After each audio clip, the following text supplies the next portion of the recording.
Now we are live. Okay, welcome. Today we are going to discuss about can women support men financially? This is a good topic. I think it's a good topic. Women out there support men financially. For me, I don't think they support us. The only woman who can support you is your mom. Yeah, I think that's only your mom who can support you. The others, I don't think. So today we're going to look at we have some topic here. The first one was historical expectations versus the modern reality. It's more of the traditional expectations versus the modern reality. You know, in the the, the tradition, men were providers, like men were seen as providers, and women were given the the roles of the house. So nowadays, in the modern society, women go to school.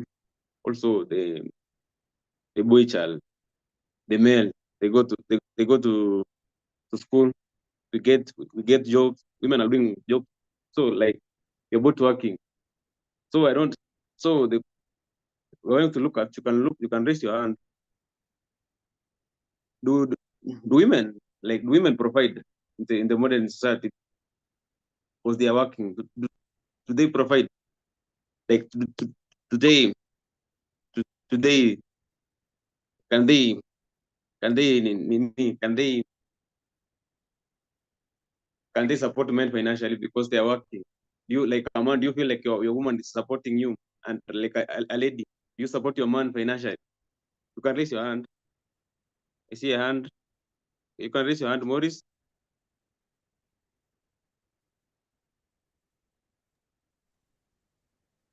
Maurice. I hope I'm audible. Hi, everyone. I don't know. I don't know. The question is it should they or do they? Mr. Clinton. Today, Sorry? like as a man, do you feel like your woman is supporting you financially, and a lady, do you support your man financially? Now that we are in the modern, we are both working. Well, I don't know. I'll answer both. First of all, should they? Obviously, they should. Anybody should support anybody if they can. But especially depends in Kenya, it's hypothetically they do. On the ground, things are different. It's funny how, especially, I know Dorcas identify as a feminist and others here, but this is not personal. But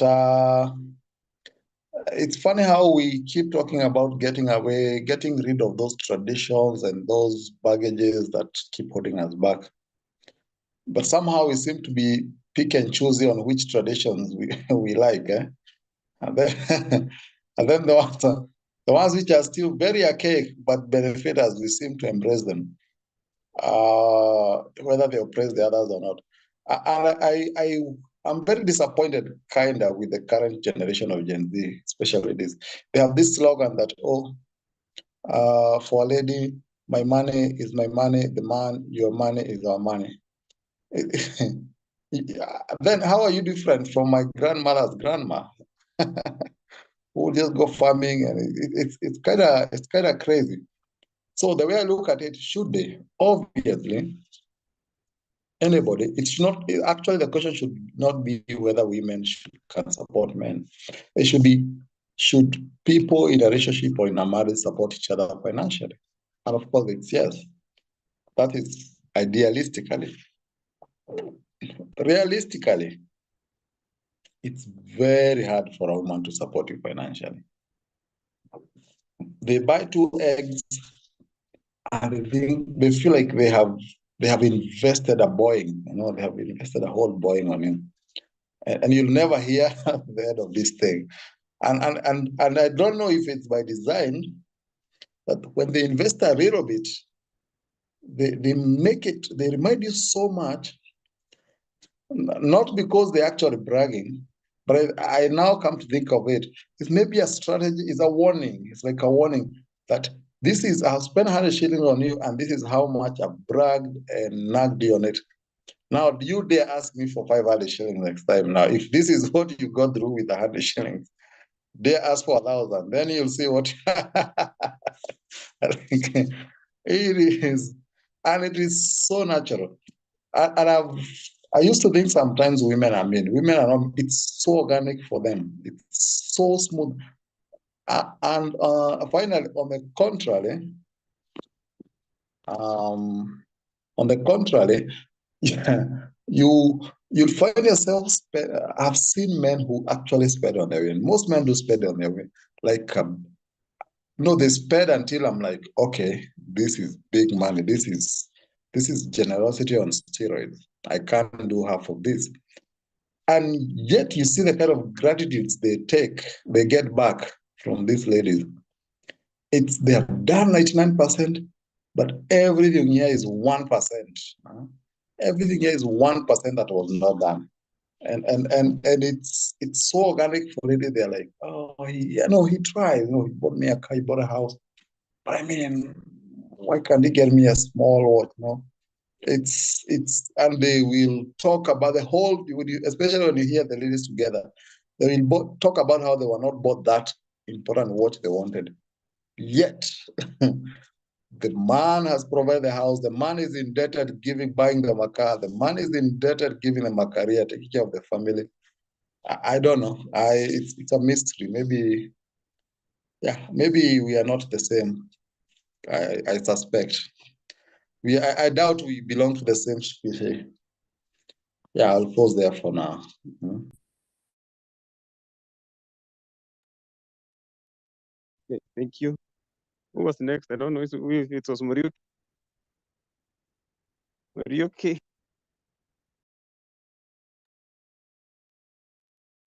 Okay.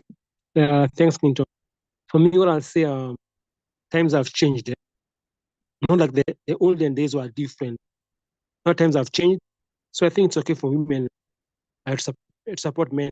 Like if the man has no job, like if he lost his job and the woman is working, she can support him.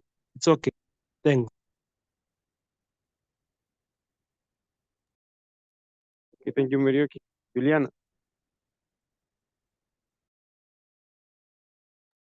Thank you, Clinton. So the topic is, can women support men? And we are making an assumption that we are talking about couples. So what I would like us to open our mind to is, how about women who support men in their families? Because that is a woman supporting a man. So a sister makes it good. She has a good job. She's able to support the brother, who in turn supports his family, i.e. his wife, or the woman supports the father. So are we just limiting our discussion to couples, either live-in or girlfriend, boyfriend, married, or are we looking at any aspect of women supporting men? And I see this because there are implications, especially traditionally, when such things happen. So I just want to throw it out there. Like, are we just concentrating our discussion on men, women in relationships?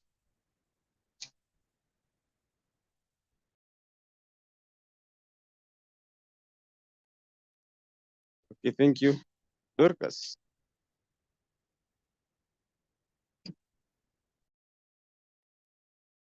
Okay. I like this topic because you don't really need to read up on it. It's not technical like some of the things that we've been discussing before. It's just asking people what their value systems are and what have they observed. The question is, can women support men financially? Yes, of course they can. if you have stronger financial muscle in a relationship, then you can. But do they? That's the million dollar question. Do they support men financially? Yes and no. It's not black or white. We are skeptics and critical thinkers, so we must look at things objectively. You can't make a blanket statement and say, no, women don't support men, or women always support men. It's not black or white. I think there are women who support their men. I'm reminded of Ferdinand Omanyala, a short distance Kenyan runner. There was a point where he was working on himself, he was training, and his wife was employed at Mama Lucy Hospital. She was the one who could bring home the bacon, and she did, while Ferdinand was working on his skill. And he owes his success to her because she took up that role of a provider or a breadwinner. Likewise, I'm reminded of Michelle Obama. There was a time when Barack Obama was doing community activism, and Michelle held it down for the family. There are also several prime ministers in Scandinavian countries, in Sweden, in Finland, Iceland. They've had so many female prime ministers, and many of them have had spouses that stay home and take care of the children. So it is the woman that is providing in that case. With that said, those are anecdotal sources. They're not good examples of evidence. It's not an indication of the regular pattern. What is common is the reverse. It is usually men who support women in romantic relationships or in marriages. I would like to stick to marriages. On what Juliana asked, are we limiting this discussion to just romantic relationships? No. And in fact, I will, in the next contribution that I make, I will give a case for how women really support men in non-romantic relationships. But if I start going down that road, I won't make the point that I need to make now. So I'm with Maurice on this. There's some sort of entitlement that females have to men's money, and it doesn't cut across. It doesn't. The expectation is not the same for men when it comes to their spouses, their female spouses, money. Now, why is this the case? I won't absolve them from blame. These women who are entitled, but let's try and understand where they're coming from. And I'm not justifying them. Okay, I think a partnership should be I am of the opinion that a marriage should be a partnership, such that when one person is down, the other person most likely will be up and they can support this other person, regardless of your gender. I think that's one of the most appealing things about a marriage, that it should be complementary when life throws you a curveball. However, we don't see that happening more often than not, especially in Kenyan society, but even the world over. We don't see that a lot. You find that many women may leave their husbands when their husbands are financially challenged. So why is this the case? One reason could be that they see no value in what the man is doing in the house.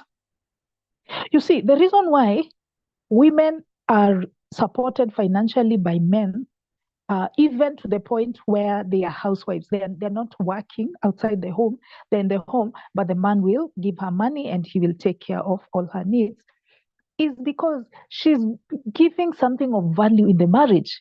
What is that? She is taking care of the children and she is keeping the home. However, you find that when a man is not making any money and the tables have turned, now the lady is working, she's bringing home the bacon, you'll find that many men, especially the traditional ones or the African Kenyan men, they won't flip the script and start doing domestic work. They won't take care of the kids. They won't do domestic chores. So you ask yourself, what is he good for? There's a jazz song that goes, what is it good for? Absolutely nothing. So that woman will become frustrated.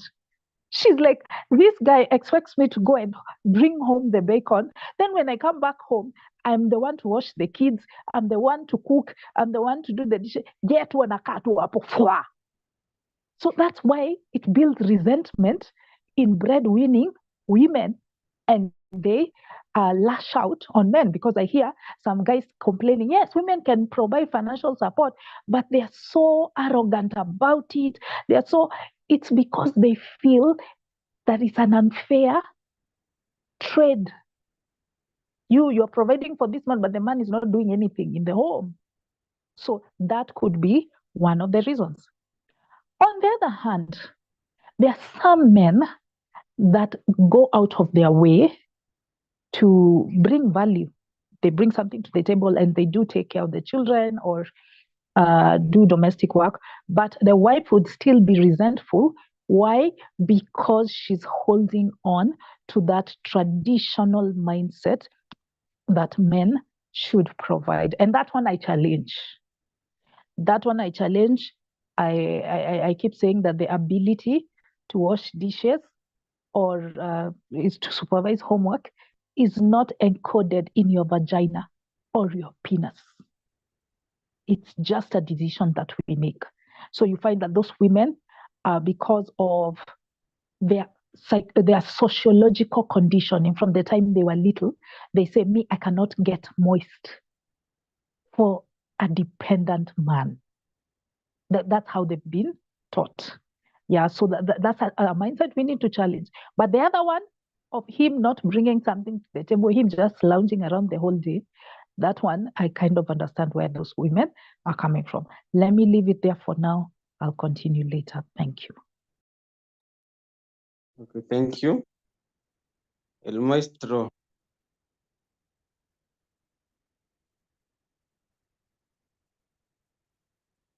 Okay, thank you. So for me, yes, for me, I'll only focus on things to do with the relationship, because these other things about maybe mothers, those are not obvious. But for me, I want to focus only on the things to do with the couples or relationship between a man and a woman. I want to focus only on that one. The thing is, first of all, I think yes, women can support men financially. That is very, very true. They can. But now the problem comes. The first problem comes when when other women find out that you are supporting a man financially.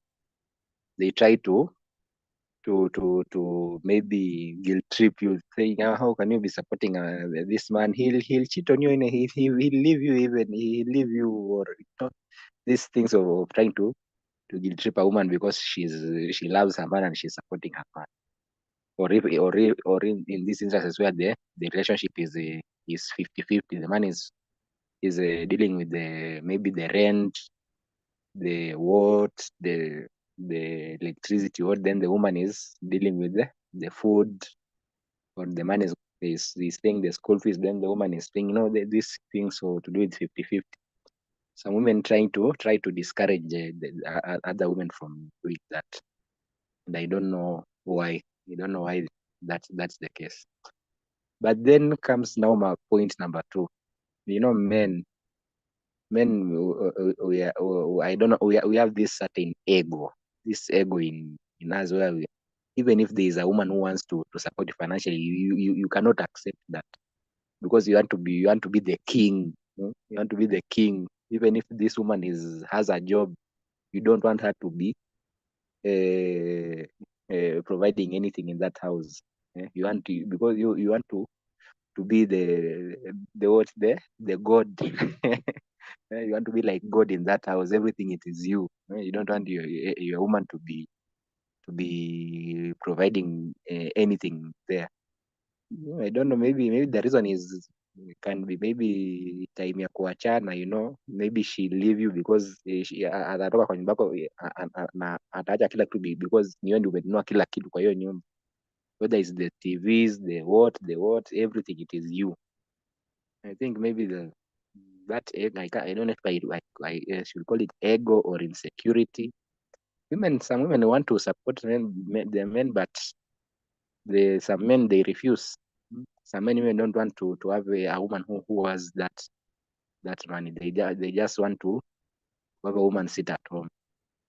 And then another thing, when I think this thing you've seen it on social media. When men also find out that you are a woman, ati wewe unakaa tu nyumbani and your woman is the one who's providing, they say you are not a man enough. Wewe ni yani they give you the derogatory names. Men also that have this mentality that it is only the woman who should be. It is only it is only the man who should be providing for the house. The woman hata she should step aside. So if even the men are also guilty when they hear that it is the woman who is providing for you, anasema they assume that kwa hiyo nyumba it is the woman who has everything, who has the say. Where una say, they just see wewe ni kama you are just there like a puppet. So also men are guilty of this thing. Some women are willing, but some men don't want it. And I don't know who said that a man cannot be a house husband. If you seen a woman who wants to make me a house husband, please give me a call. Just being in the house, just washing dishes, cooking food, I can do that very easily. I don't know why some men don't want. As long as I respect her and she respect me, what else? What's the problem there? I can be a house husband if there's a woman who wants to keep me. I can do that very, very well. So this ego of men, I don't know. It is the man who should also always be. That is those ego and guilt tripping. Those are nonsense. A woman, yes, can support a man financially if she wants. And the last thing I wanted to say, I've forgotten the last thing I wanted to say, but that's my point for now. Yes, a woman can do it, but some women try to discourage them, and then some men don't want. I don't know for what reason.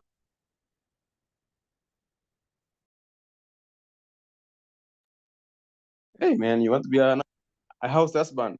Must be a very weak man, man. Who was next? And I don't know what's next. you are the exact type of men I'm talking about now. I Hey, can be. how can you be a Yes. house husband? So, You want to wash utensils? so what? If she's providing for me everything, so what? Eh? So what? And let's look your sisters here using that. Okay, let's go to the next one, Pastor Stano.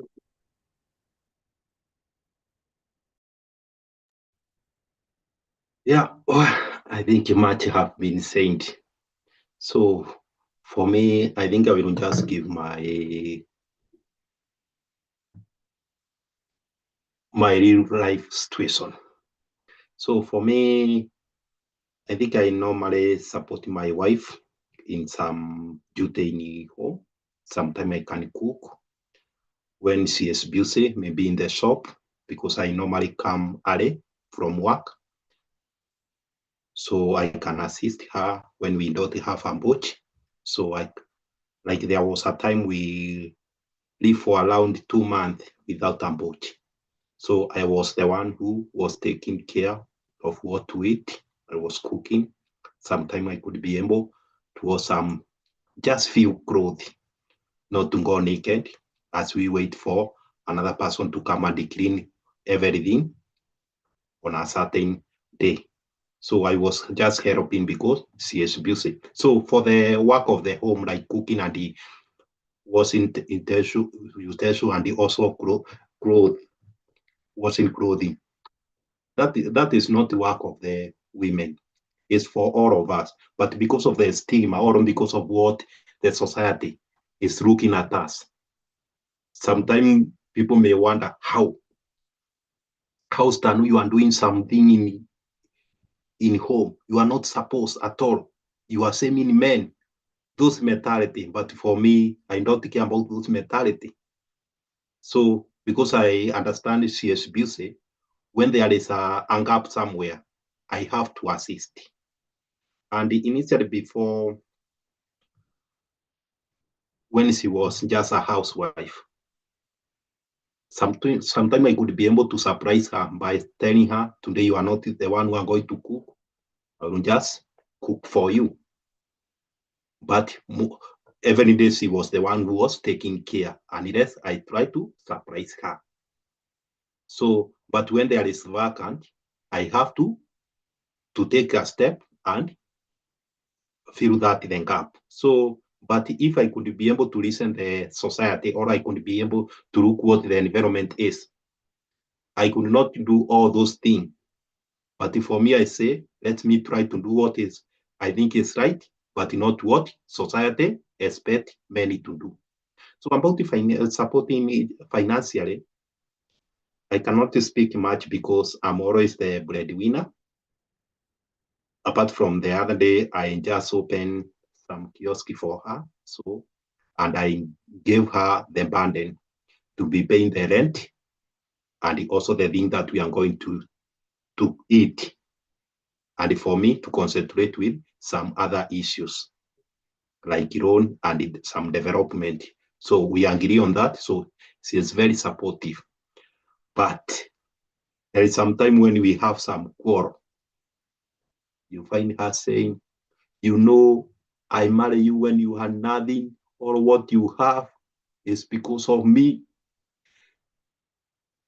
So I wonder how, because every time I'm always the breadwinner.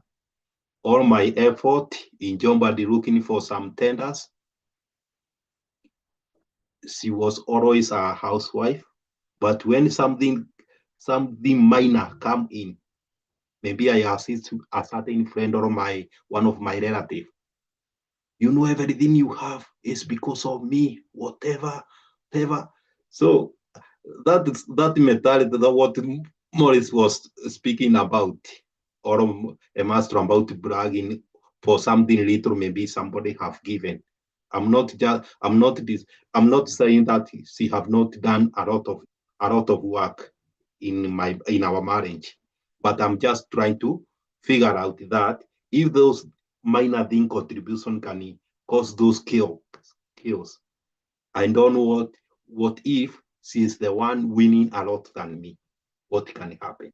And another thing I have noticed is that when a husband and a wife are both working, a wife may contribute half or a third, and the rest you are not supposed to know where it's going. But if for husband, you may find she want to see everything and she want you to be accountable for everything. But if for her, my money, my choice, I will just be supportive. So you find many women, many wives, they only try to support in a certain percentage, but not equal to what they earn. And when you ask them, they say, you know, we have other issue like we have to do makeup and the other issue that is private. So you wonder. So I don't understand, but maybe women can help us about this issue. So thank you. Okay, thank you, Stano. The next was Steve, then Indebe. All right. Thank you. I hope I'm audible enough.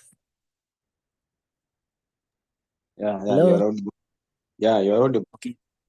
Thank you. Much has been said, and I quite agree with most of what has been said already. So I'll just give maybe a brief input of what I think of the topic. So for the answer to the question, can women chip in financially or financially support their partners, assuming we are talking about relationships in this case? I would say my answer is yes, and maybe yes. I won't say yes or no. I'll say yes and maybe yes. The reason why I say so, it's because I have seen and I do know of women who support their partners financially. I do know of men who are not working, yet they are married and they're supported by their wives. However, the question that I would ask myself is, for how long? For how long would these women be ready to support their partners?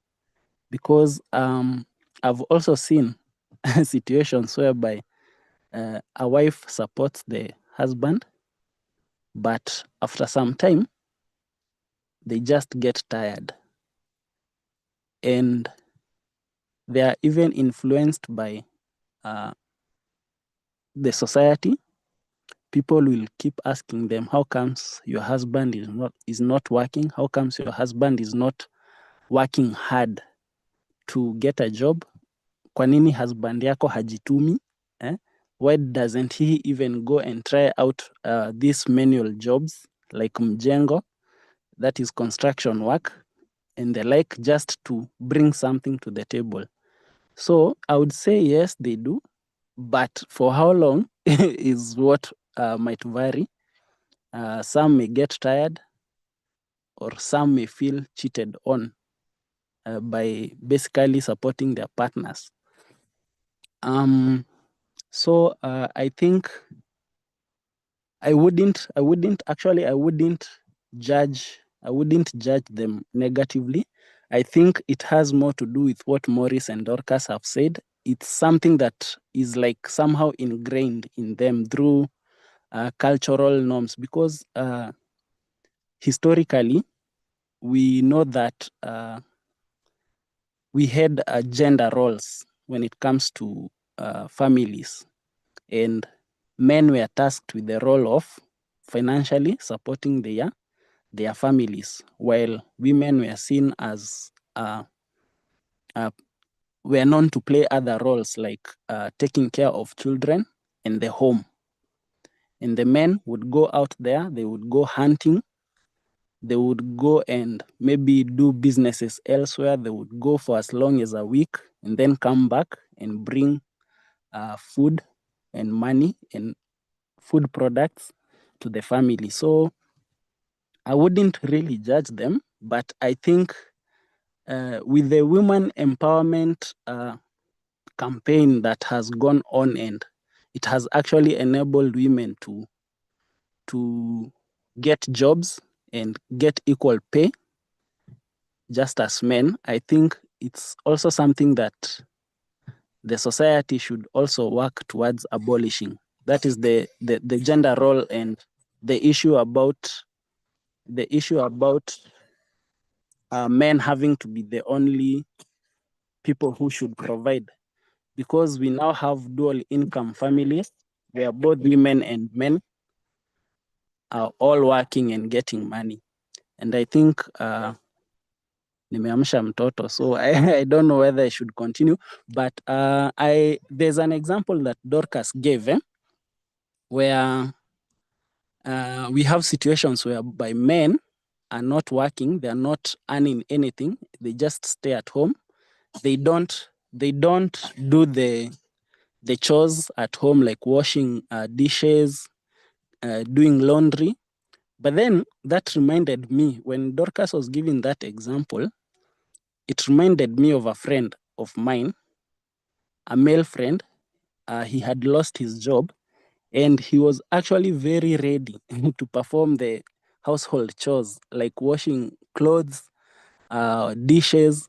But now he came to me telling me that they had quarreled with his wife because the wife wasn't comfortable with him doing laundry and going outside to air dry them, because her wife was worried that the neighbors would start wondering what kind of a man he is. How comes he's the one who's doing the laundry for all the family members? And she discouraged him from doing so. So you see, some men are actually ready to support where they can, not only financially. If they're not able to support financially, I do know of men who are ready to do the household chores and all those other roles that were historically known to be for women. But then again, the same women feel bad about it. So sometimes I think that is why we as men tend to wonder, what do women actually want? Or sometimes we just fail to understand women, but it's because of some of these cultural norms and what has been practiced since time immemorial. Yeah, thank you. Thank you, Steve. David. Yeah, thank you, Black Messiah. Hello, everyone. To start my contribution, I would like to go to the traditional roles of the genders. And I want to say that any man who is having a problem today being supported by his woman, his love, or whatever it is using assumed, and I'm going to use the word strongly, assumed gender roles. So the traditional gender roles were, you married a girl and brought her from her parents' house and you brought her to her own house. She did not have anywhere to go. Even the guy didn't have anywhere to take her other than his parents' house. Unless the brave few who had gone out there and got their own property, but that was not the usual. Everybody stayed in their father's, they got the land and animals to even pay for dowry from their parents. So those were the gender roles. Today, let us just say that is out of the question. And by the way, if I'm going to take from my childhood, even the people who are married, like my mother, brought from her parents to my father's household, the role she played was never limited to her being a woman. She did everything. And if it was to go out there, look for plots, she went there and had to do that. So when we say the traditional, or we start thinking that, oh, can a woman support, oh boy, who has been making sure the children are fed, they've got their uniform, they are ready to go to school, they go to school, make sure that they go to school, make sure to do that and do. I watched, and in my village, I was counting, as you guys were talking, I was just counting the families in my village where the father went every day to the garden to do this and to do the other, bring in the plant, bring in the harvest, do the weeding and all. Guys, what are we talking about? We've always done that. We've been that. But this new thing of saying that the woman cannot support you, I don't know. Is it the boy child is feeling a little threatened? Your dad did the same. Your mom supported your dad. Your grandmother supported your grandfather. So let us step out of this and look at it factually as what has been happening. this is what has been happening. We've been there, we've done this. Okay, so maybe that salary is making us women maybe a little empowered and our brothers a little disenfranchised. So let us deal with this. And if I'm bringing in the salary and you're feeling that if you don't go out with El Maestro and show off, then El Maestro is going to laugh at you because you are just a man at home.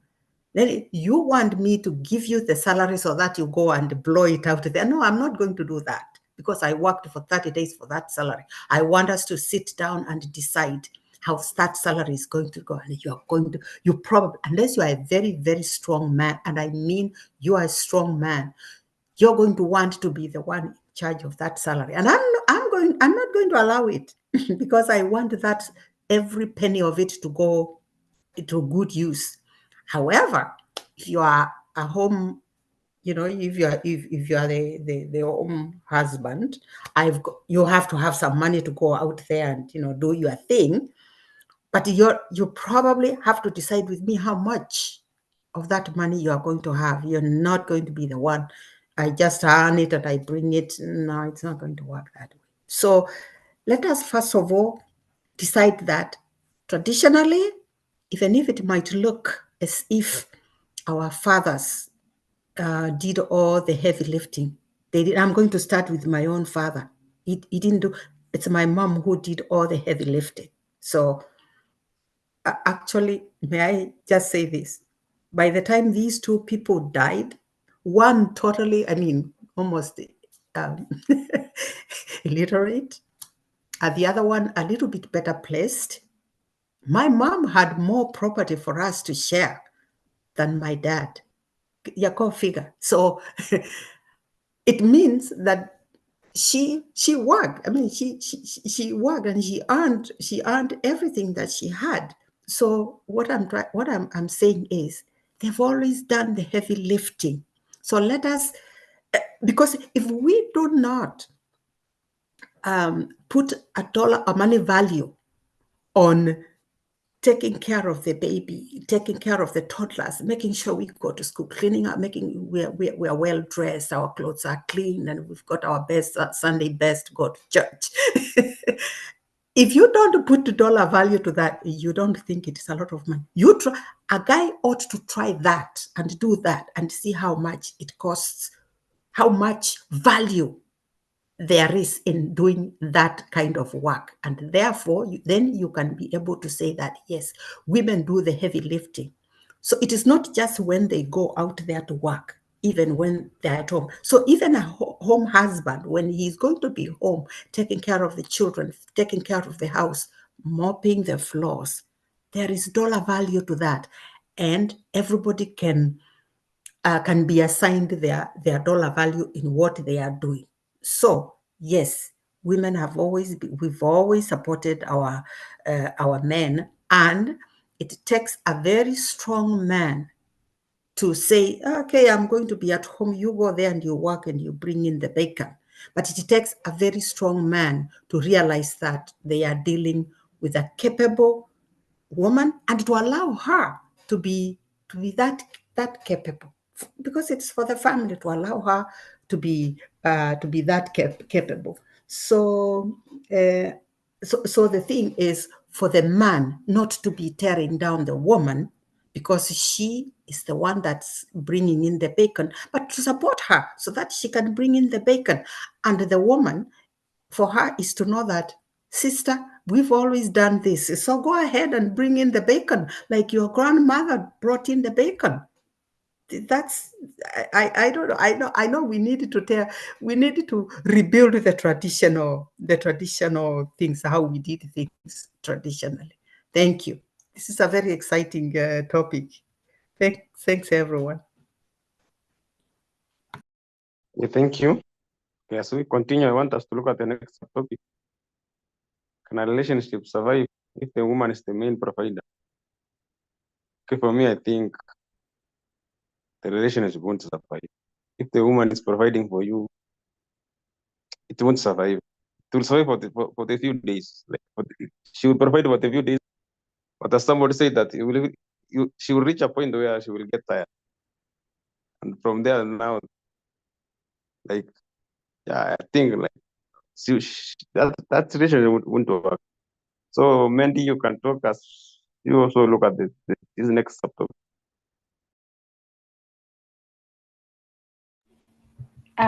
Oh, okay, thanks. Hi guys, I hope you guys are good. So today's topic is let me see. Can women support men financially? Of course, women can support men financially. Should they support men financially? I think that is a personal question. It depends with somebody's like your values, what you value. Like it depends with the two people. Um, and do they? I acknowledge what Miss Neve has said. I think they've always been supporting them, but I don't think most men think that whatever they do is equal to what she says dollar value. So I think that's one thing we should consider a lot because, as she said, we can equate that support to dollar value, the support that women give in their homes. Again, personally, I think if I say, I think anybody supporting anybody, okay, in marriage, I think people should just agree. But anybody supporting anybody financially, I think it should be a personal decision. And I don't think you should be supporting someone and like personally, if I support anyone financially, I wouldn't expect them to give me anything in return. I don't know if it makes sense. But because the moment we start putting expectations like that, is how we get disappointed. We do what? Because I've seen women supporting men financially, and when these men get to their friend, like they get financially stable, wanatafuta type yao. They look for their type. Wow, hey, when they realize that they'll just realize that you're not their type. Their type is this, demure young girl who doesn't have money so that they can spoil her. But if somebody does decide to support anyone financially, and this is not just for men and women, for anyone in life too, I usually just say you should do it and don't expect anything in return. I don't know. I think maybe that's a better way to look at it. I really don't know. Yeah. So I think that was my submission. Thanks. I stand corrected though. You can correct me if I'm wrong. Okay, thank you. Maurice, you are next.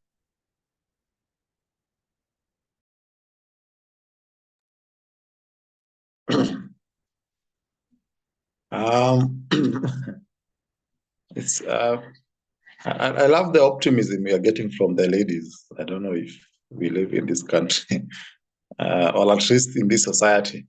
And Kenya is like a subset, is a very small sample of what is happening in the larger world. I've tried to keep up in the cases around there, and they all stem around common. First of all, when it comes to Dorcas, she mentioned a few cases here, Obama. The fact that you can mention those cases, one in here in Kenya, one in US, tells you how countable those instances are. They're very few. And number two, the other reason why you're able to count them is because every time it happens, every time a man is supported by a woman, the whole world must know. Whether it's genuine or in, the whole world must know. So that's why you even have the records, because she had to make sure the world knew about it. We can never hear the end of this. Then the other thing is, their count, their all those jobs I've mentioned, and anyone you can think that where I know a woman has supported a man, it's always transitional. It's not like this was the woman who built this relationship all the way to the now financially. It says, oh, for the 3 months he didn't have a job, I was there for him. I provided, it's like he paid like a 1.5 month rent.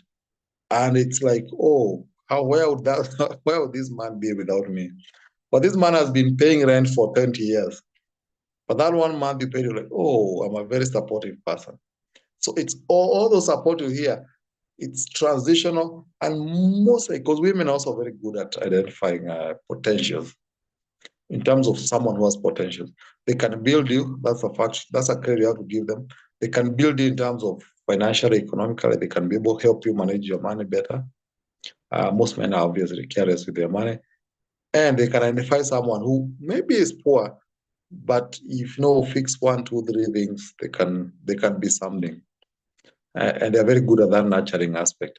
So most of the time when they provided, they saw the potential. And they're like, okay, this is a small investment, but it's what I'm seeing here. So let's make this transition. Let me make this transition. Again, selfish interest. It's always like that. That's why you find, a man we just, there's a joke that says that the reason why in terms of disaster, we evacuate why do people ask, why do we evacuate men and women and children first? Why not just children and then have the adults deal with the problem? It's for the same reason here, where women, you can provide for women and kids for all your life. And even at your twilight, maybe your retirement, something happened, it delays for a month. After 50 years of proper, consistent provision, that 1 month that your pension never showed up will be what your eulogy will be about. You can be sure about that. It always will be magnified. I don't know if it's natural.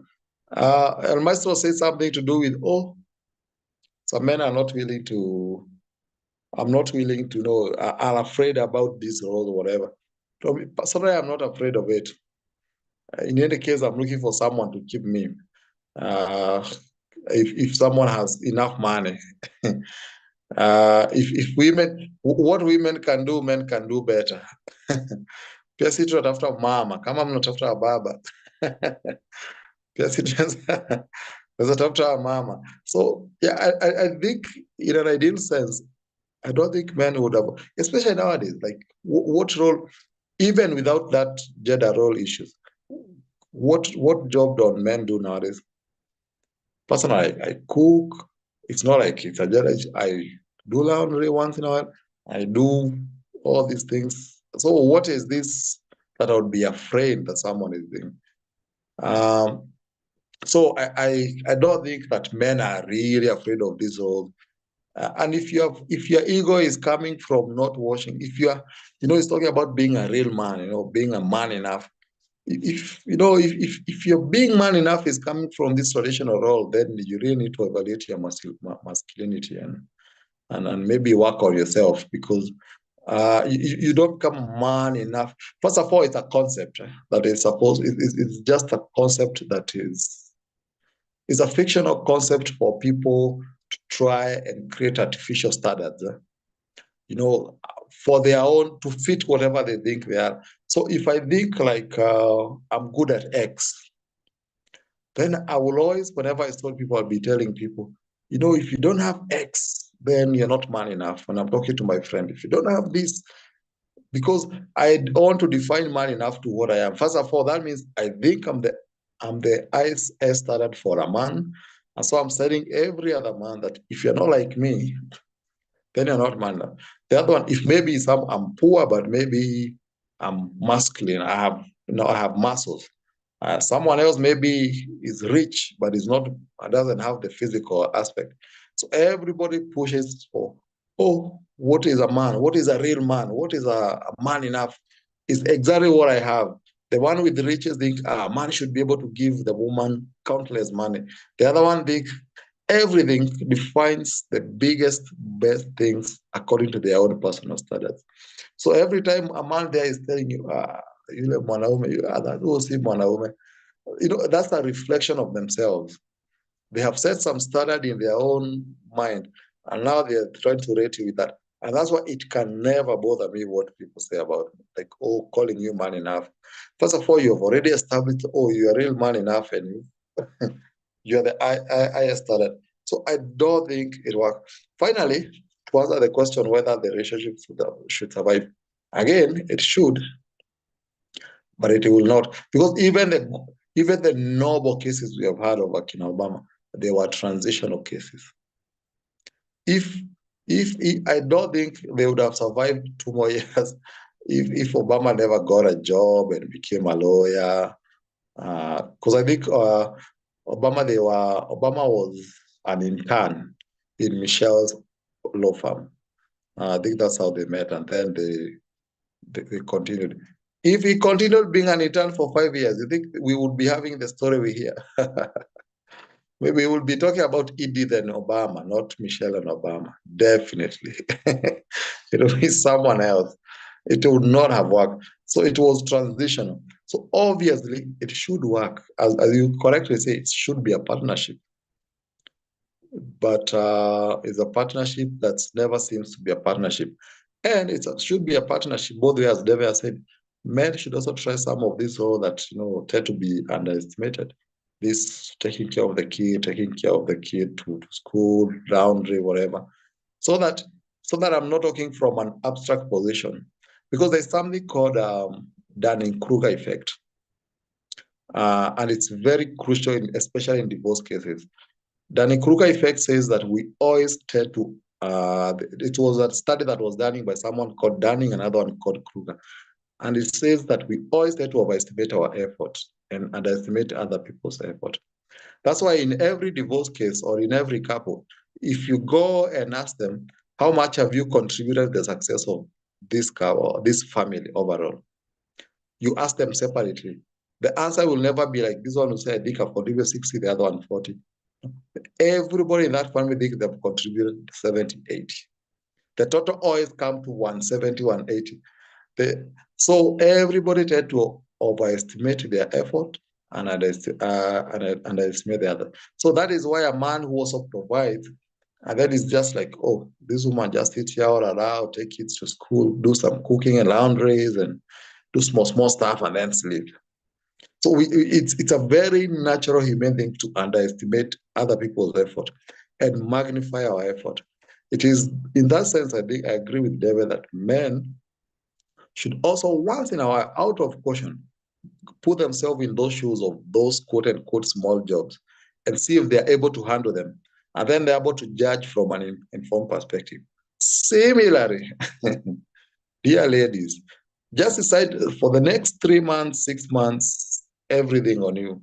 Everything we are going to eat, rent, stima, kila kitu, pesa yangu ya ulevi, hizo zote, it's on you. Let's see whether you can actually handle that for 6 months. Then maybe you'll be able to appreciate this better. But ideally, those roles should be shared across. These roles that are social construct, men do this, women do this. I think people should do what they're best at and then form a viable partnership. Yeah.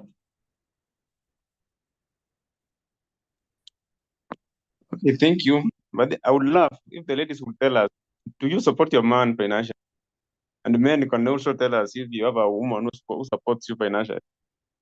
For me, man, I don't know what I attract, because I've never been supported financially by any woman. I don't know what I attract.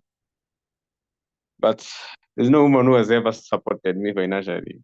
It's only my mother. Yeah, Dorcas, you are next. I tell you, things are getting hot in here. This topic, moto kama pasi. Now, I have so many things to say. Let me just enumerate them and not spend too much time on each point so that I cover all of them. Starting with your question, Mr. Moderator, can a relationship survive if the woman is the main breadwinner? My answers will not be yes and no in any of these questions. It's nuanced.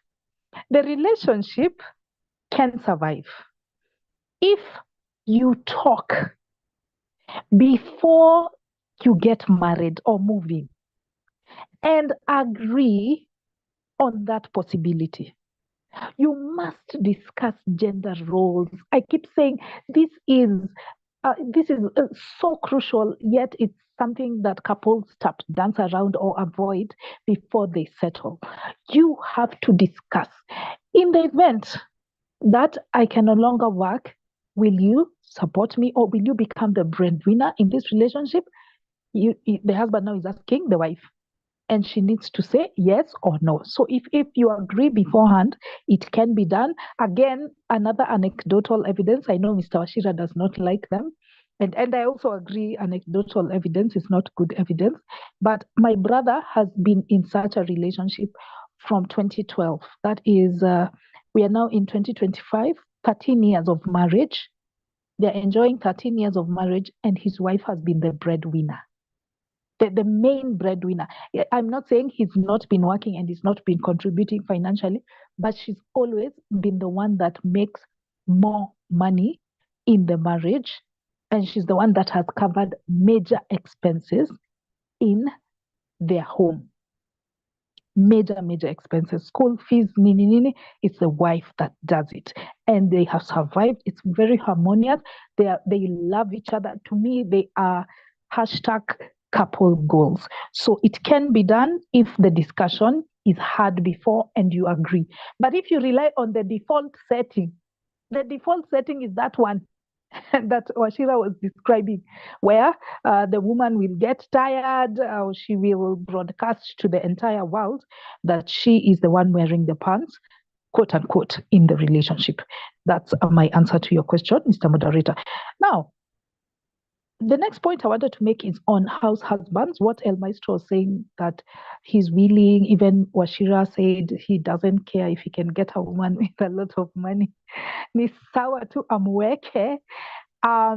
Personally, I'm against the idea of stay-at-home spouses. Whether it's a housewife or a house husband, I'm against the idea. This is gender neutral for me. Why am I against this idea? Number one, because of the susceptibility to financial abuse. Human beings tend to have egos the size of mountains when they realize that they are taking care of another human being. They tend to take advantage, whether it's a husband who's providing or whether it is the woman who's providing. There's always the susceptibility to financial abuse. You've had, now if I can use the conventional example of men who maybe he travels a lot, for work, is the sole breadwinner. So he can disappear for 2-3 months. He hasn't left the wife with any allowance. Or when he comes, he can give her some masharti, which do not make sense, or he can deny her the allowance because according to him, he thinks that those expenses are not important, yet they are. So just that susceptibility to financial abuse, I think it's a risky position for you to become a house husband or a housewife. Secondly, under that point of house husbands or kept men, I think it's not a good idea because of the challenges in the economy. In this day and age, we need a dual parent income because you never know what can happen in your industry. With what happened in COVID, one of you could lose their job. So if it's the sole, you just have one breadwinner, then once they lose the job, the family is in jeopardy. But if both of you are working, chances are that at least one of you will still be bringing in an income in the event that somebody loses. So I think it is a better bet to have a dual income, whether it's a man or the woman that we are considering. Additionally, there's also the challenge of disability or sickness. The sole breadwinner if she's a woman or if she's a man, could fall sick and be unable to bring home the bacon. So it's very risky for people to just depend on one party. So instead of us recreating the same problems that are in a patriarchal system, where it's a sole breadwinner, it's one breadwinner in the home, let's discard that approach. Let everybody work, then let's hire help to do the dishes, to do the clothes, and to take care of the children. Of course, you still need to have a relationship with your kids, but let's be working, both of us. So, third thing is what Stano brought about.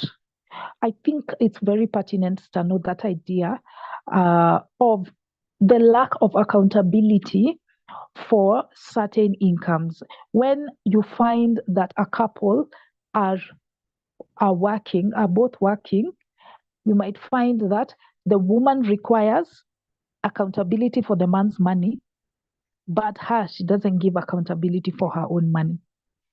And those are double standards. I am always against double standards. So let me ask you guys the question: how should couples split the expenses? How should they split the bills?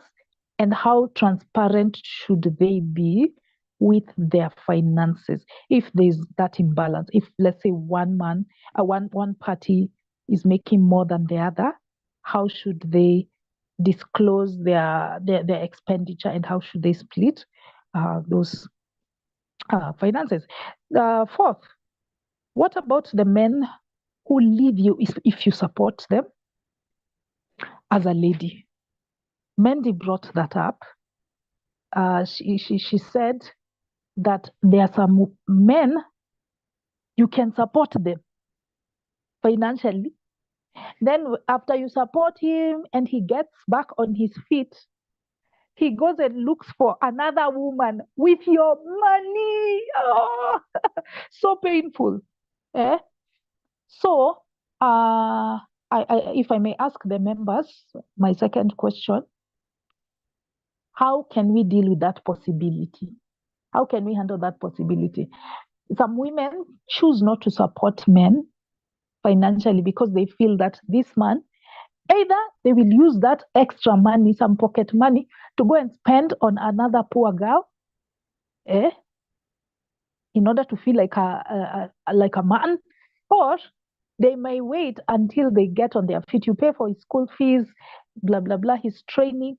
Then once he's gotten on his feet, he leaves you for another woman when you are Barbara the builder.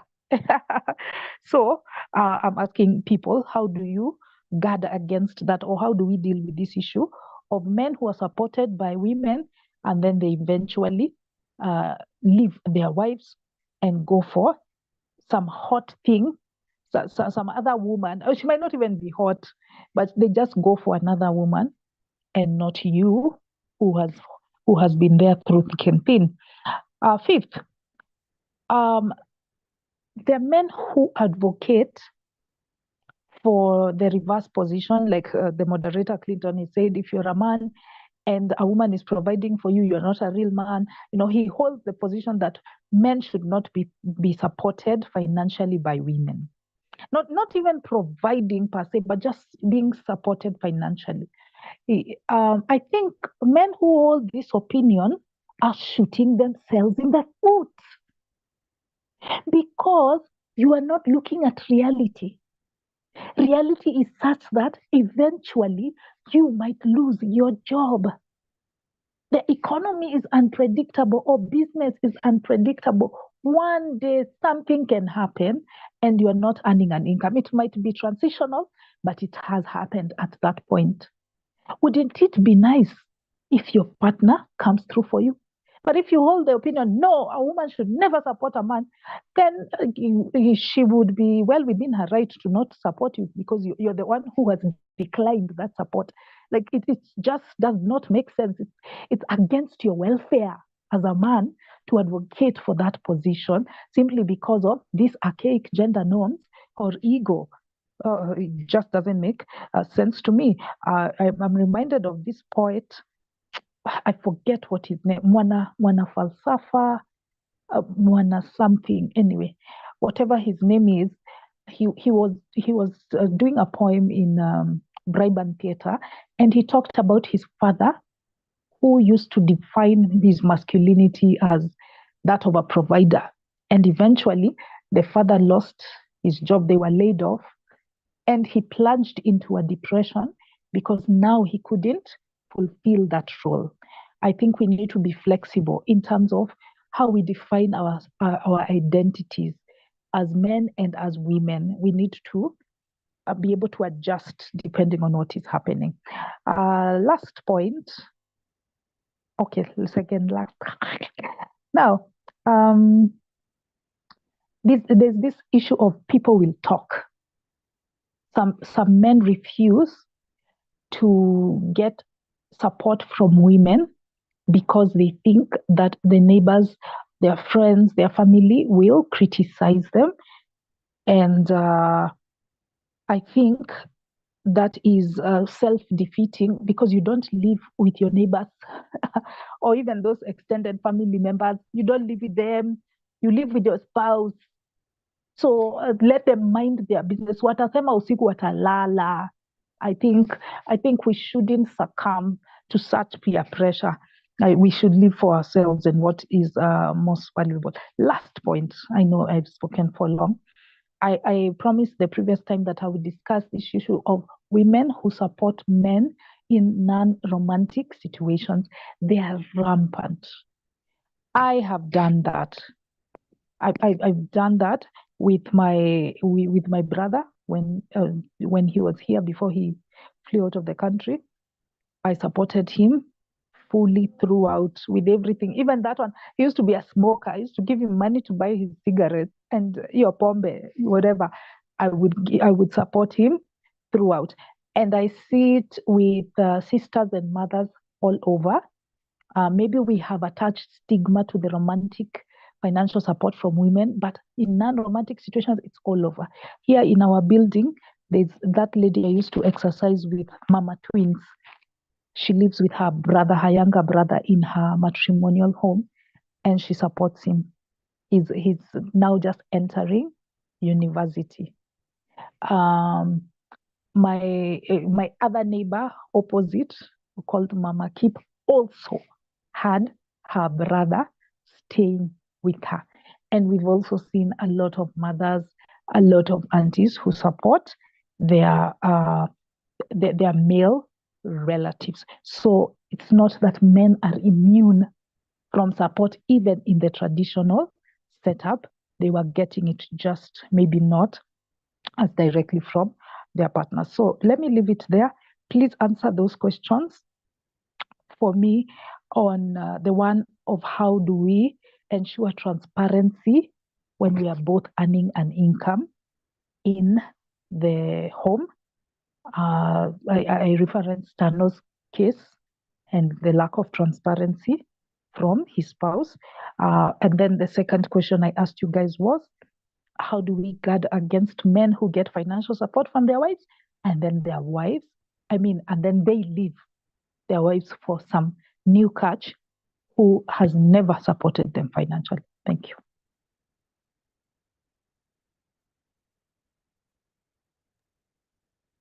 Okay, thank you, Dorcas. Okay, there's a question you asked. What do we do to men who when a woman supports you financially, then you leave him, you go to another woman? Okay, let me answer this. For me, what I know, when you are like you're trying to make it, you're a man, you're trying to make it. So if you have a girlfriend, for me, what I know, what women call support is sex. Like when you are broke, a woman is giving you sex. That's what they call support. So if you make through, like I'm a man, I work myself, then I make it through. Let me say I damn this lady, I go look for another lady. I look for my type. You said they look for their type. Then this woman comes and starts saying that she supported me when I had nothing. No, you didn't support me. What you are doing, you are giving me sex. So women see sex as support. No, man, sex is what we. Yeah, let me go to El Maestro.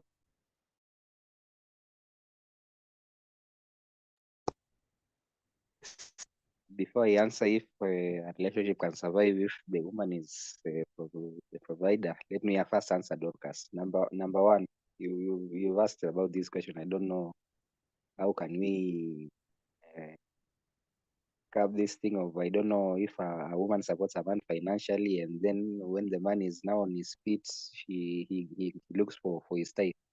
These are the kind of excuses these women who try to guilt trip women who are supporting their men financially. These are the kind of things these women tell those men. Ati wewe endelea tu kumpatia when he's on akishapata kazi yake labda ndio ataenda kutafuta his side. These are the kind of things they tell them. The thing is, why are you pretending like that? Like men also don't support women financially, and then the women end up leaving the same men. Yeah? In fact, it is a more common occurrence where a man supports a woman financially. Also maybe she goes on her feet. Maybe a man has supported this woman in her education, maybe to get a job. Then this woman leaves you for another man who is maybe more moneyed or also who is her type. And then I've seen this case where a man is crying, "Honey, I supported you all this time, and then you leave." Then the woman says, "Mimi sikukulazimisha. Did I force you?" I think you've had this thing. So it is actually a more common occurrence where a man supports a woman financially and then the woman leaves him than a woman supporting a man financially and then the woman leaves her. The man leaves her. It is a more common occurrence where a man supports a woman financially and then this woman, when she's on her feet, she leaves the man. So to curb, I don't know if how we can curb, because you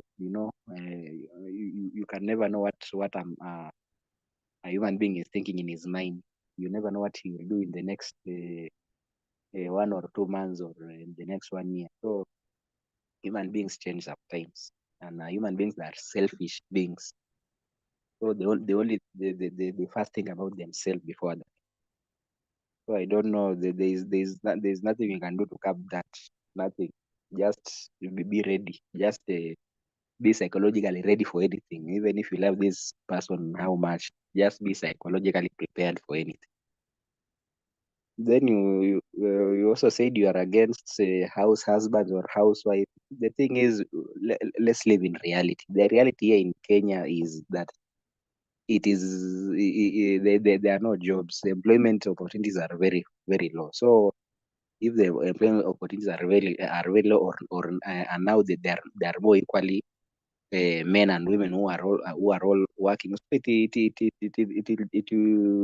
just have to accept that there is no way where it can always be a man and a woman are all contributing the same in the family. There must be there are even more cases where it is the housewife who is just sitting in the house than maybe the woman and the man providing equally. We just live in the reality, not in the fantasy. We just live in the reality.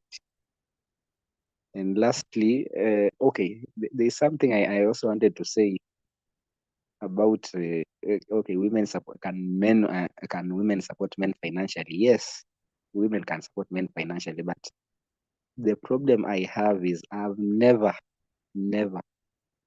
heard of a woman who just took a broke man and made this broke man successful. They always look for that man who even if he's down, but they see a potential. But I've seen men a lot of times, men just look for a lady who has nothing a lot of times, and they bring her and make her a success or a career woman. So I don't know why women you don't look at you don't want to support broke people. You only want to those men who have a potential. Yeah? I don't know. So the final thing, can a relationship survive where the man is the woman is the one who is the provider? Yes, it can survive, but I don't know for how long. I don't know for how long can it survive. Yes, it can, but I don't know if it is sustainable. I don't know. Yeah, that's my input for now.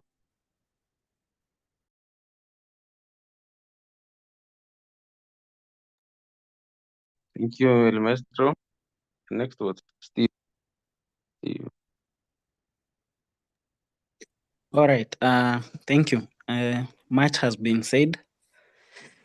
And for me, I think I would like to ask Ndeve if because she gave us a picture of her family, that is her parents, and how the mom really made an effort in supporting the family. I just wanted to ask her whether the dad knew about her financial status, because sometimes you find the kids, the women, even when they work hard, they are always much invested in the children. Even when they're saving up, you'll hear remarks such as saving because I want to buy this and this for the kids. I want to do this and this so that the kids can have, you see, like everything they do, they are always invested in the kids first before they even think of their partner. And that is from observation. An observation I've made in my own marriage and in other people's marriages. Women are always invested towards the kids. Many are times where you might find the fathers, or in this case their partners, they don't even know that they have accumulated whatever amount of finances they have in their banks or elsewhere. Sometimes you don't even get to know whether they had bought plots of land somewhere.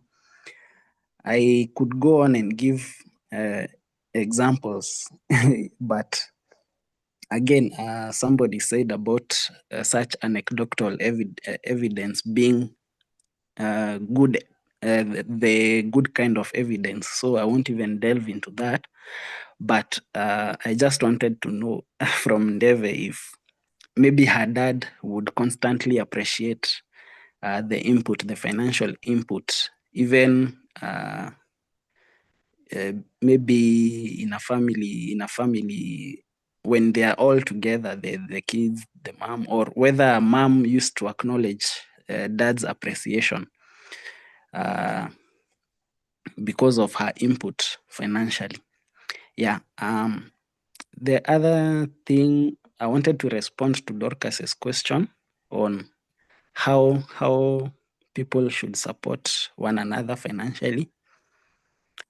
For me, in an ideal world, I would say it would be best if people pulled together their finances from their jobs or from whatever sources they get their money from.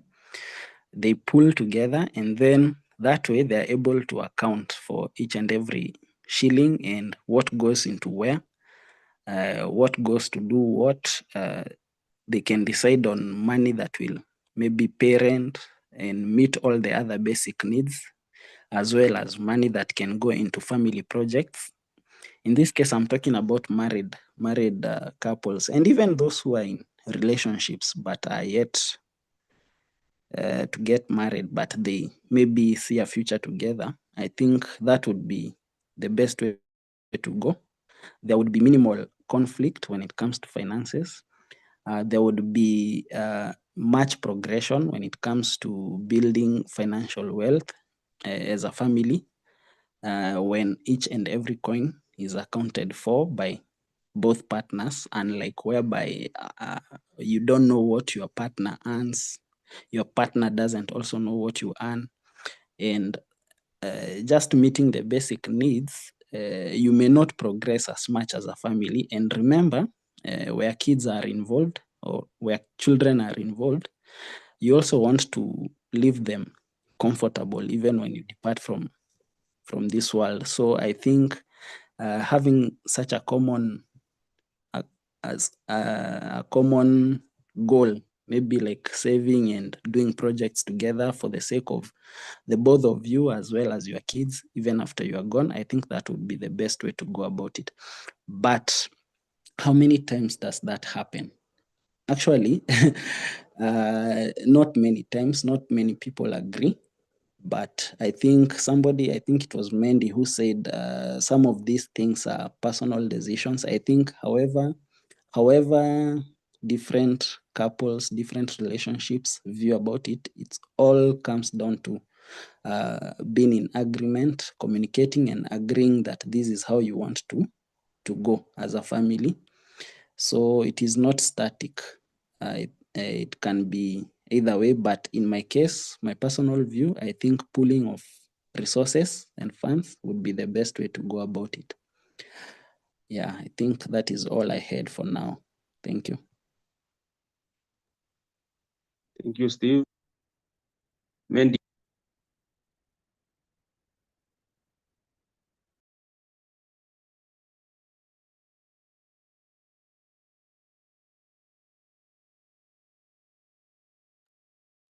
Mandy seems is not available.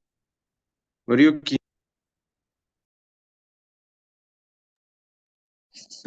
Okay, thanks, Clint. Yeah, Juliana mentioned earlier whether we're focusing on couple or other issues. And even Dorcas, lastly, she mentioned that it's not about couples only we're discussing. So maybe I can give my story. What happened when my dad passed away? My dad used to help me a lot with money up country. So when he passed away, we agreed you don't touch his money. Let his money stay the way it is till further notice. So all of a sudden, I had no money. I found that I had no money to survive. So I started asking friends. Then I made a vow and ask only men, not women.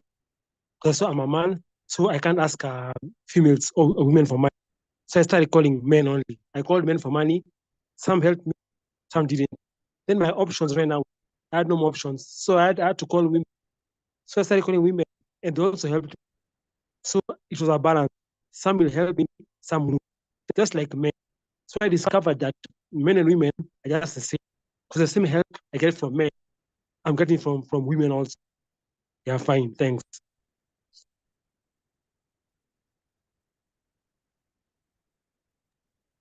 Thank you, Mariuki. Jimmy.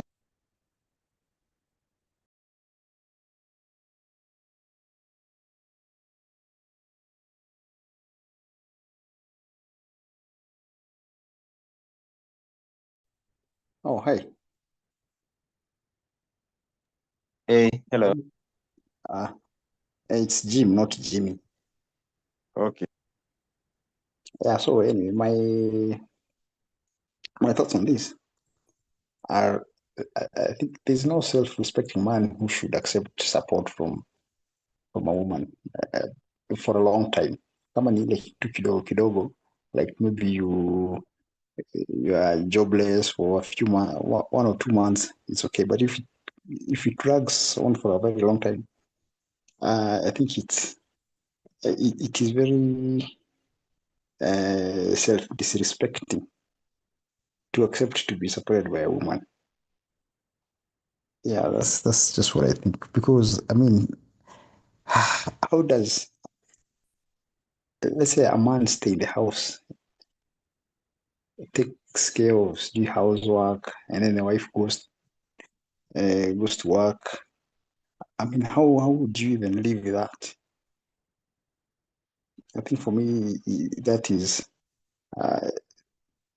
a very bad idea. Because man is the provider, period. This thing of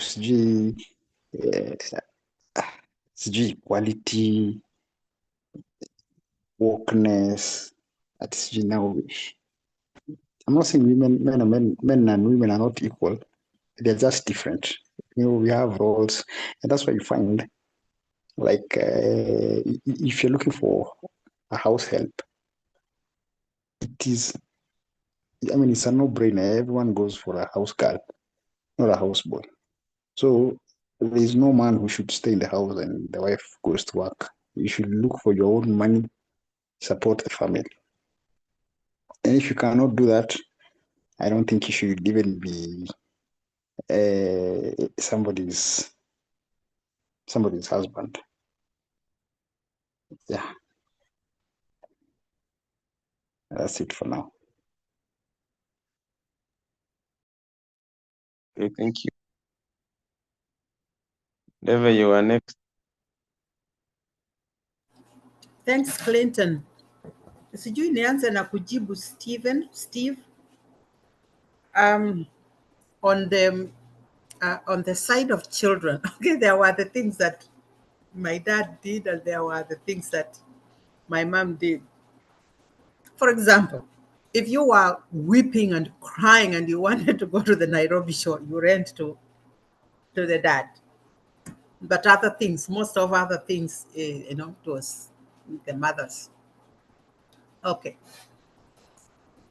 Now, it happened, maybe it is just in my family. There was, I think might have started with my grandmother, that women had their own land. Ulikuwa na shamba yako, unalima. So, and it belonged. So for example, the shambas that used to belong to my mother, plus the ones that she bought, they belong to my brothers and my sister, actually. I think my sister's children, something like that. They passed through my mother's line. So that is how she got quite wealthy in land, in terms of land. She never, yes, she doesn't know, she never knew anything about banks. So, and yeah, so that is how she accumulated this wealth. Did my father mind? I think he just didn't care. He didn't. He just didn't care. He didn't even know where the boundaries were. So let's just say that. So, did she care what he had? Maybe or maybe not. I'm not too sure whether she cared about what he had. She just cared about land. That's it. And he didn't care about land. It was just an interesting kind of thing. But let me answer. I hope that kind of answers your question. If it is not very clear, you can let me know. It was just like that. That it was land that could pass through. It passed through. We have two mothers, and it was always known that the land, my mother's land, would pass through to her children, never to her stepchildren, because it was not. It was my mother's. Some was given by the. Even if some of it was given by my father's mother, it couldn't pass to my stepbrothers, even if it was coming from the side of them. Go figure. It's my family. Actually quite interesting in how we hand over things, because when my brothers had to share my father's property, it was split 13 ways. Even David got it, even if I actually really didn't need it. But they said, this is your share.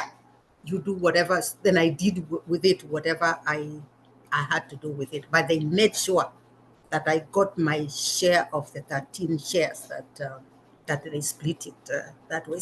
I think that was kind of very mature and very progressive, and that was before the Constitution gave women that right. So the three sisters of us, we got our share from my brothers. So a hand for my brothers.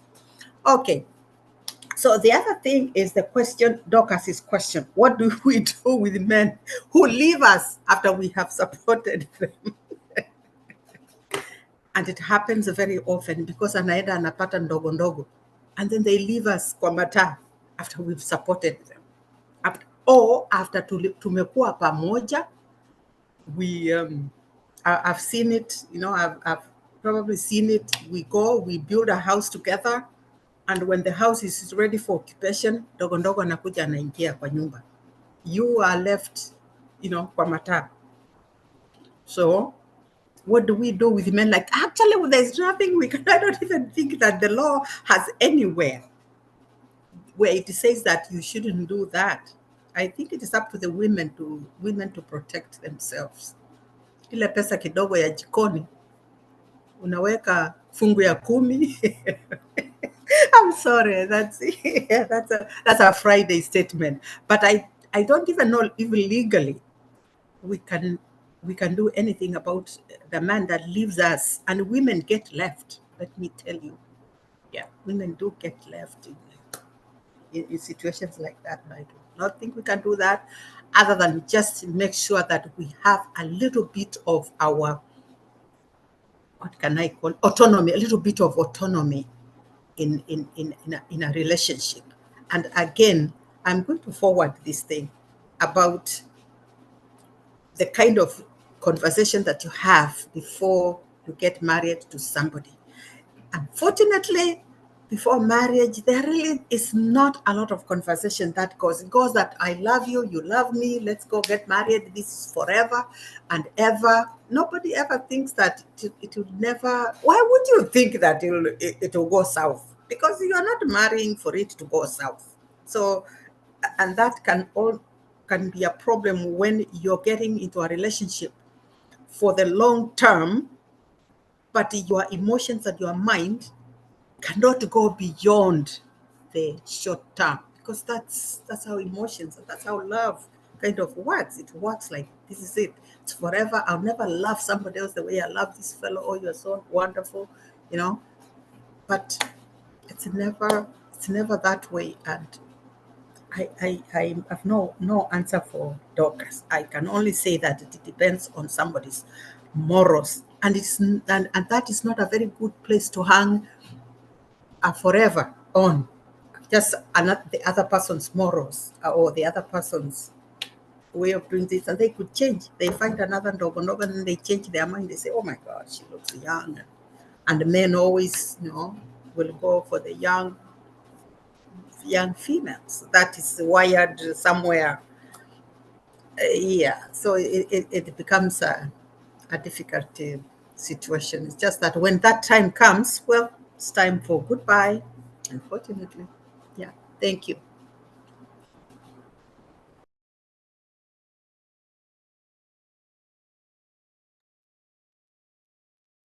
Okay, thank you. Thank you, David. I want us to look at the next subtopic, which is the next subtopic was about, does financial dependence affect a man's confidence? Okay, what I think, if you are depending on a woman, of course, your confidence, you lose your confidence. Like, if you are woman, the woman is providing for you, your esteem, your esteem will be low. You'll be having a low self-esteem. Yeah, let's hear from Maurice Washira.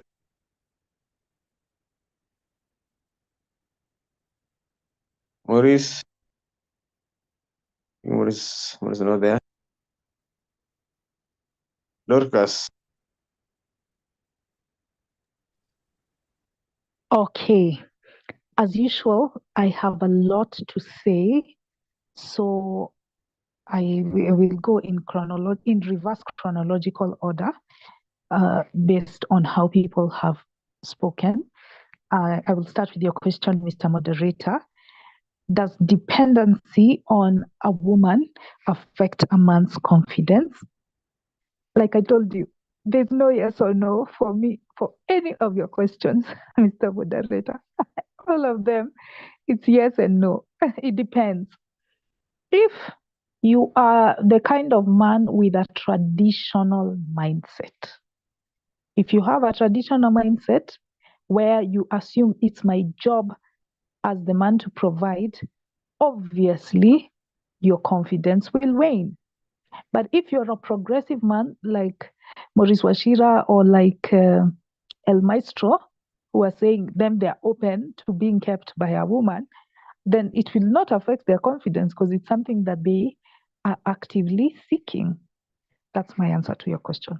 Now, Back to some comments that were made earlier. There was one by Morioki who talked about getting support, financial support from female friends. Yes, Morioki, you've introduced a very crucial perspective in this topic.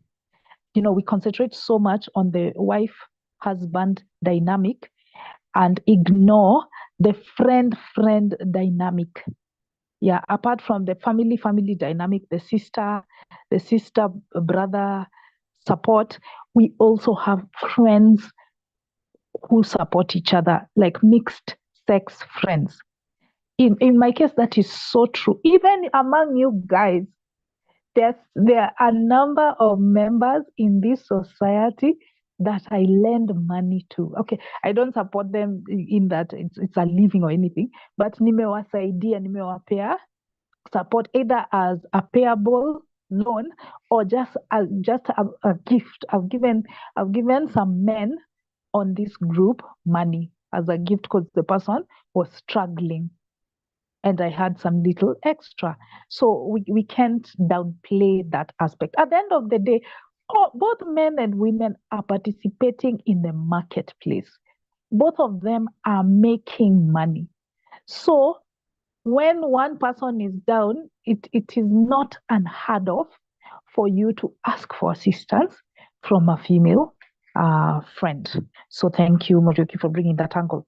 The second thing is, in response to the question I asked, how do we split the bills when we are both earning, but maybe one person is earning more than the other? Usually, in most cases, it's the man who's earning more than the woman, but it can be the reverse. Like in this conversation we are having, it can be the woman who's making more money than the man. So in that scenario, I think I've seen Jim posting on the chat that people should never combine incomes. That's his perspective. Steve was of the opinion that people should combine incomes. I think we should find a middle ground. There should be a level of discretion on the money you earn. That means that both parties should have separate accounts.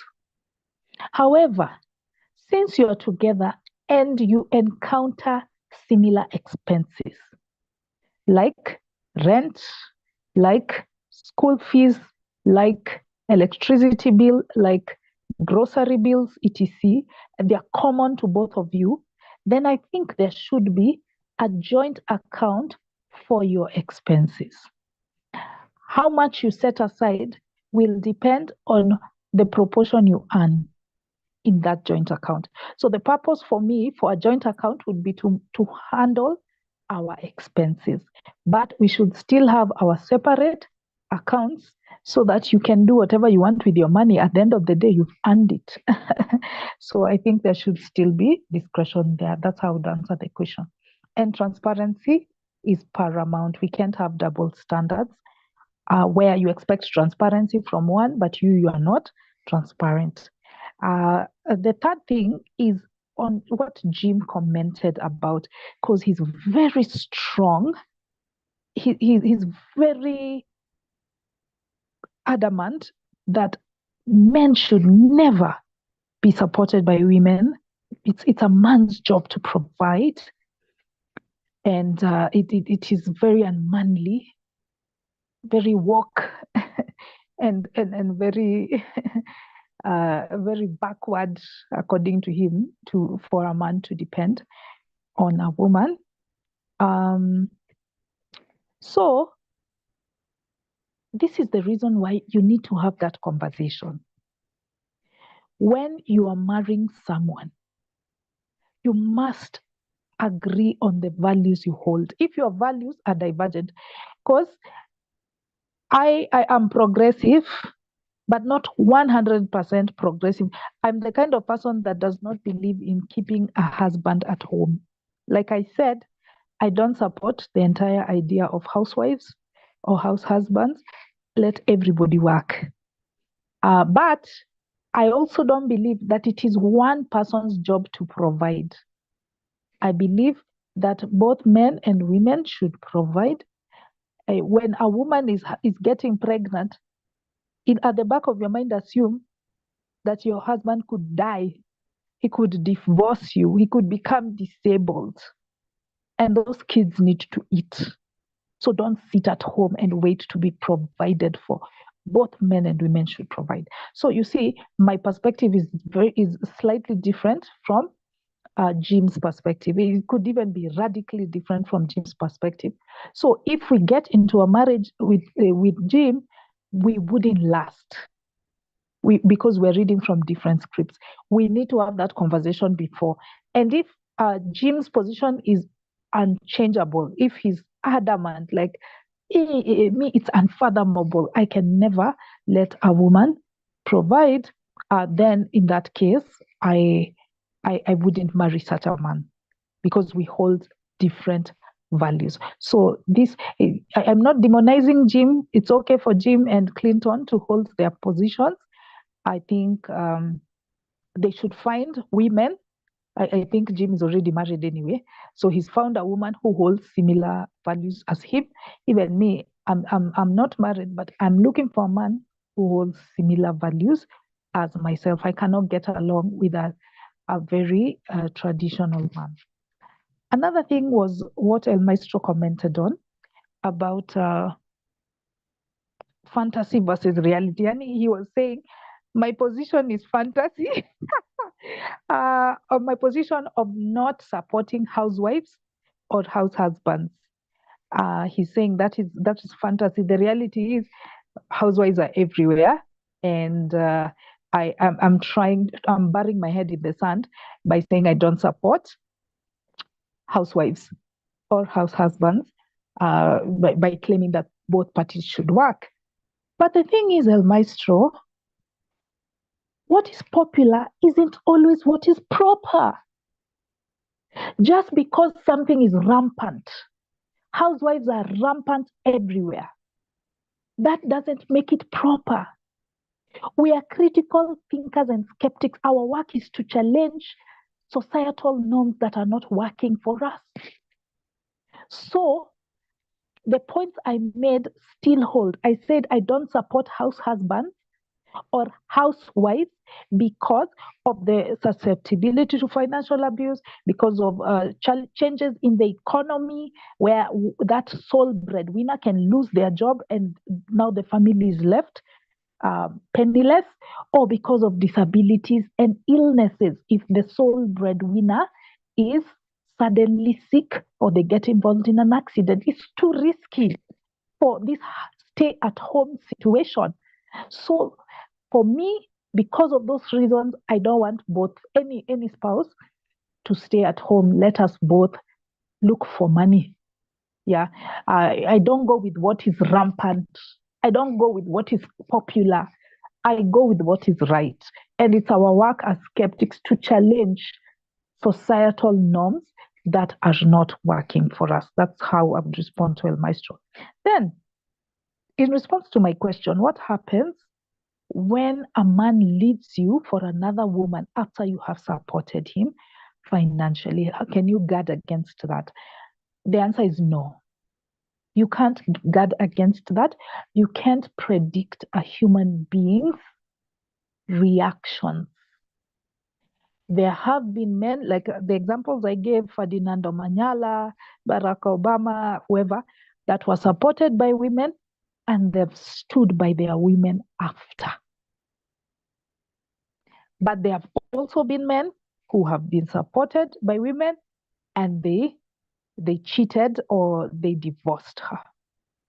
So you can't tell. You can't tell. Some people can give you lip service and say they are open-minded, they don't mind if you support them. They are liberal. But then, core ground, he's feeling emasculated, and so he goes and cheats in order to feel more masculine. And what El Maestro commented on is right, that we have these naysayers of that partnership approach in a marriage, where women tell you, I never support a man financially, because if you support him financially, when he gets on his feet, he's going to cheat on you with another woman. That's used as a scare tactic to keep women from being supportive of their spouses. I hear it a lot. But as you guys have cited, there have been many wives that have also cheated and left their husbands after their husbands support them. So you can't predict human behavior. It is for you to do a cost benefit analysis and decide whether you're going to take the plunge or not. Finally, should we, now this is a question to you guys, should we as women showcase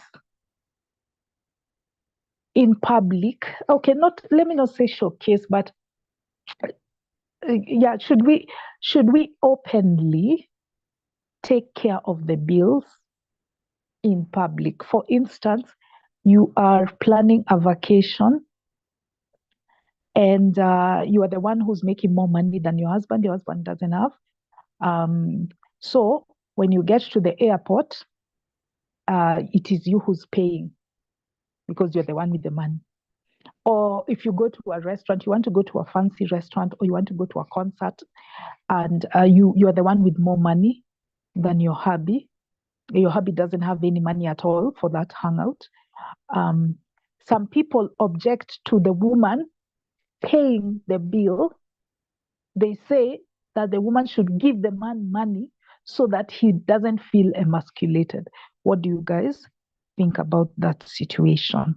When a woman is financially supporting a venture, should she hide it to protect the man's feelings? Thank you.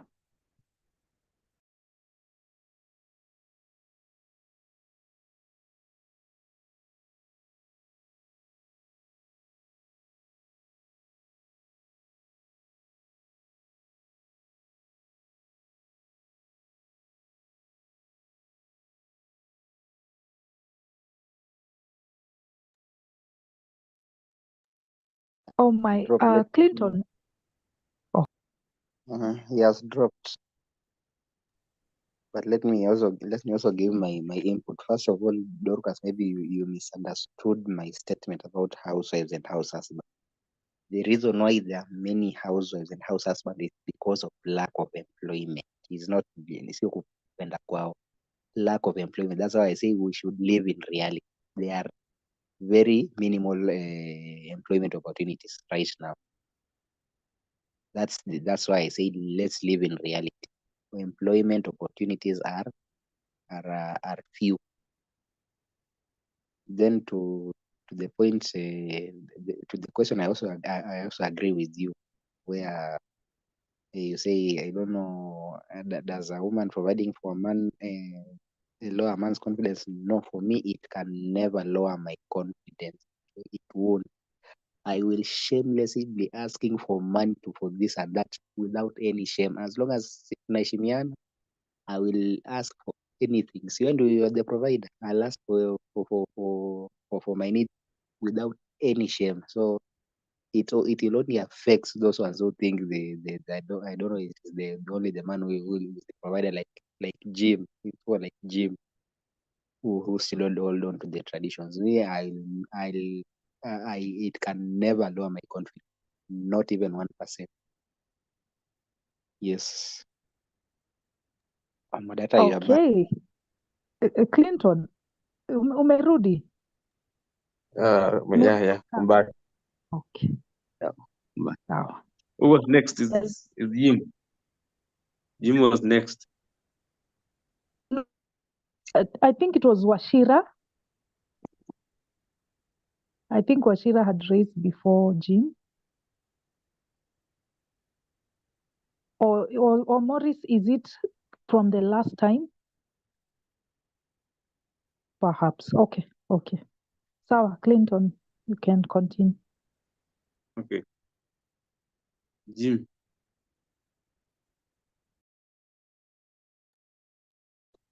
Oh, so hi. No. Okay, I'm not saying I'm like those old school guys, like our grandparents. But me, I prefer living in the reality.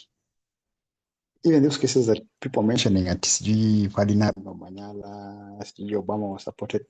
I just checked right now. I mean, Manyala was supported like for, I think, like around 2 years when he was doing his preparation for the Olympics. Same case with Obama. That was just like a temporary sort of thing. But if you're talking about depending on your wife for like years and years, I don't think there is any woman who will even tolerate that. I mean, for for for for men, we can live with a jobless woman for even forever, for 50 years. Like I have a wife. We've been married for like, I think now 10 years. She has a job. Sometimes she buys groceries. She doesn't have to. If she buys, well and good. If she doesn't, I just buy. I don't shindiliage ati now what are you doing with your money? Her money is her money. Ingine me I have to be the provider. If like those are just like the basics. Anyone who's saying sijui that you can like you split sijui you have to be paying sijui half the rent. That's not reality. Rent hiyo ni ya mwanaume. Like for example, like the sofa set I'm currently sitting on, my wife bought, and that was a good thing, but she didn't have to. So mambo ni kusaidiana, but if she spends the money on, let's say if she pays rent, hiyo amenisaidia. If I do dishes, hiyo nimemsaidia. So she says thank you. If she spends like buying a sofa, now it's for me to say thank you, because now she has amenisaidia. She has done something that I was supposed to do. Yeah, I think I'm forgetting something. Yeah. Oh, and another thing, like if you want to, for men, you should never marry a woman who earns like way higher than you do. That is a no-brainer. You just never do that. But in the end, unless maybe now she maybe she gets a promotion or something after you get married. Okay, you can't leave her for that, but there'll just be problems. That's just how things are. So you should use it as as a challenge. You have to work extra hard and earn more. That's just how things are. Yeah. Okay, thank you. Mariuki, you are next. Mariuki. Thanks, Clinton. First, I want to answer Dorcas. Those men who leave their women should watch their back. Because in fact, if you watch the news, there's a lot of killing going on. Couples killing each other like that too much. So those men should really watch their back, because that can annoy a woman. So they should be careful, because that can lead to, let me just say that it can lead to death. That's very, very dangerous and risky.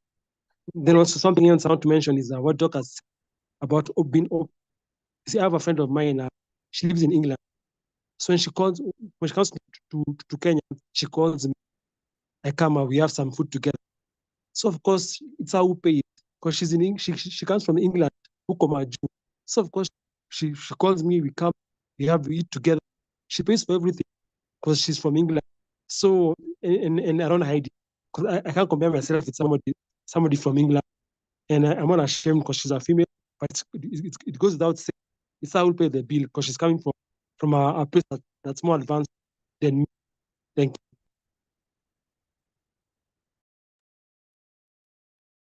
Okay, thank you, Mariuki. As we continue, and we're looking at the next subtopic, which is how different cultures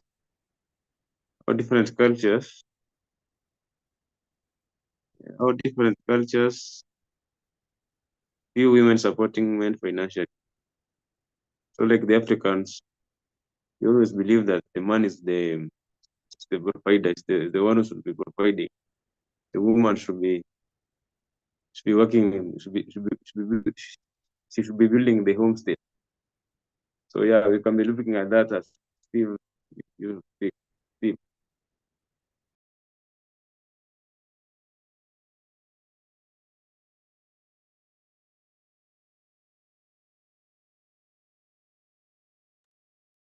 Steve. Okay, thank you. I had not gotten you clearly, but now I hear you well.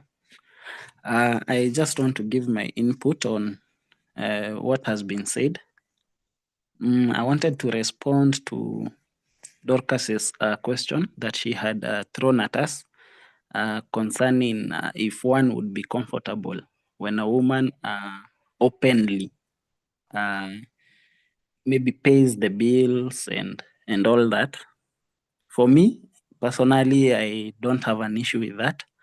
I would actually be very, very much happy if she did that, because it would lessen the burden on my end, assuming maybe I didn't even have the money or I had money planned for other things. So I would be very much comfortable with her paying the bill and for me just sitting comfortably and enjoying whatever she was spending on. Yeah, so I wouldn't even mind if, let's say, for example, I'll even be specific and give an example. Let's say we're in the house, my wife and myself, my wife and I, that is, and maybe we need to buy something. I don't have the money. She has the money, but the money is in her M-Pesa. I wouldn't mind if she sent me to the shop or wherever, to the market or wherever with her phone and maybe her M-Pesa. Maybe I have the M-Pesa pin. I wouldn't mind going and paying. And you see that message, the M-Pesa message that comes, it comes with her name on it. I wouldn't even mind whether the shopkeeper or whoever I'm doing the transaction with cares how comes maybe I've paid with a lady's mobile number or account. For me personally, that doesn't trouble me. It doesn't trouble me.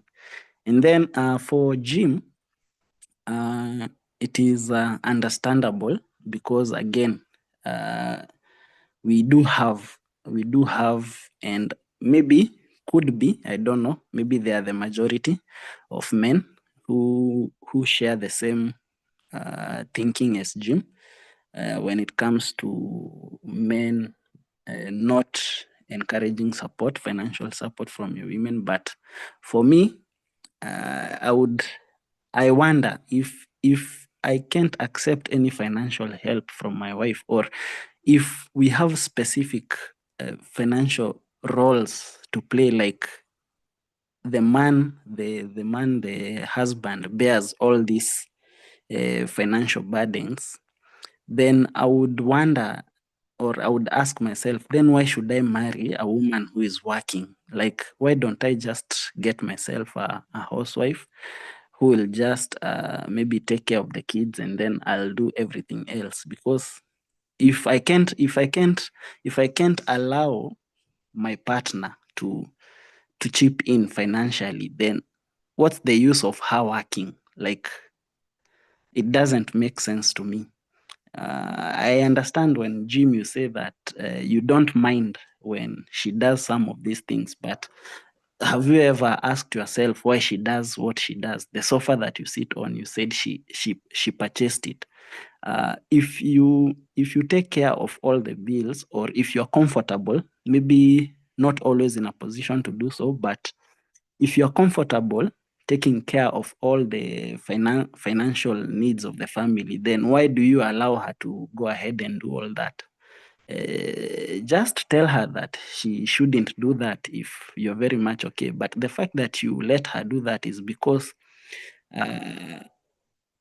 there's a certain benefit to it, and maybe it's I would say maybe a financial relief on your side, because times are tough. Times are tough. It's not like kitambo when maybe food was just grown in the homestead and you didn't have to buy much of whatever you are spending on as a family. But I just wonder, like, I have so many questions as to why I would encourage my wife not to support financially, yet she's working. I would rather have her taking care of the kids rather than hiring house helps to do the job for her. If at all I'm the kind of a person who thinks that taking care of the children is the wife's role, you see? Yeah, so what else did I want to? There's something else I wanted to input on, but I think I've just forgotten. Yeah, but if I recall, I'll just raise my hand. Thank you. Thank you, Steve. Juliana.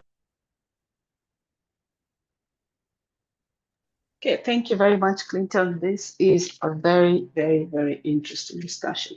So a few things to point out. I totally agree with Dorcas. I don't think people should be housewives or house husbands. Too vulnerable. The person, was it Steve? You said you pay for everything. So what happens when you pass away or if you're sick? How is your family being taken care of? Do you have a life insurance policy?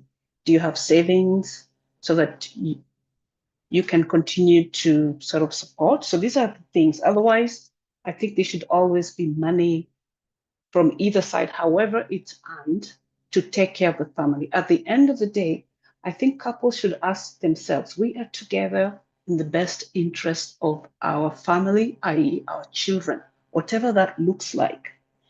So I think we may have to look at what the Bible says about men and women's roles.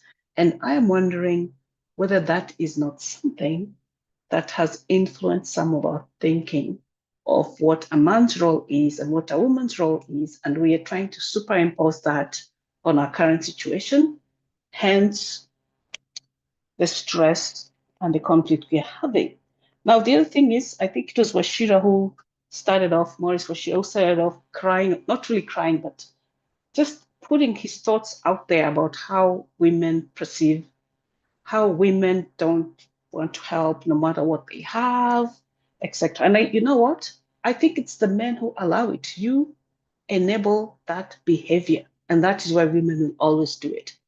If I go to a man and he's paying for everything and doesn't expect me to do anything, guess what? I am not going to try to do anything. However, if I go to a man and he says, look, I think I like you. I think we're together. You're a doctor. I'm a doctor. We earn the same.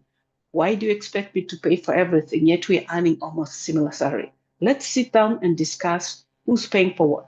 It is because men have always done it. That's why women do it. If men said, you know what, I'm not going to do it anymore, I would rather stay single than go through this of supporting a female with all my money, this might change. All I'm asking is be authentic. One of the things I know is we like to show off and see what our neighbors are saying. Oh my God, that man is putting out whatever clothes on the hand dryer or is cooking. So what? Do they pay your rent? No, they don't. We should be authentic within ourselves, be proud of what we are as people, of how we are able to bring up the family. When you look at those people who are laughing at the men who are cleaning, probably their families are falling apart. You just see the glitter, but underneath, they're not happy. So as people, as men, as women, we should stop listening to what everyone says and just do what is in the best interest of our family, i.e., ourselves and our children. If that means that my husband sits at home part-time, because again, I don't want him to just sit at home and do nothing. I want him to have a part-time job. So even if he works maybe weekends, and when I'm there, it doesn't matter, and we're comfortable with that, that is up to us. It's not up to the church, up to my neighbor, up to my family. No. And the other thing is, stop talking about your business out there. because we tend to do that too. You go out with your girlfriends, you're talking about your husband. You go out there with your men friends at a bar, you're talking about your wife. Let's stop doing that. What you do in your house is what works for you and your children. And perhaps if we change our thinking to what's in the best interest of our family and our children, all these things will disappear, all these egos would sort of disappear. That's all I have to say. Thanks. Thank you, Juliana. Jim. I think I don't know if it was Steve who was asking why I can allow my wife to go and work. I mean, I think allow is a very strong word to use. I mean, it's not for me to allow her to work or not. I mean, she's over 18, so she can make her own decisions if she wants to work or not. But something else that I also need to point out, it's also important for her to earn her own money, because it's also very inconveniencing for her to keep asking for, money to go to the salon. She wants to buy clothes. Because I mean, women are also very expensive to maintain. So at least if she can handle that bit, come out to the salon, and women buy things which, sometimes to men they don't even make much sense. Like for example, she can go. They go and buy like kitchen utensils, very expensive and very many that probably we never even use. But for them, they feel it is important, which is okay for them. So if she has to come and keep asking me to buy CG, I don't know what you call them. Those, like you stack them, like very many of them. I see no need for those things, and it will have to be uh a push and pull for me to go and to accept to buy them. But for her, if she has her own money, she can now just go buy those things. Uh, yeah, and I'm also curious to know, is there anyone else who is married here? Because I mean, if wishful thinking and reality are two different. Vitu kwa ground in a different. So I just want to know if there's anyone else who is married here.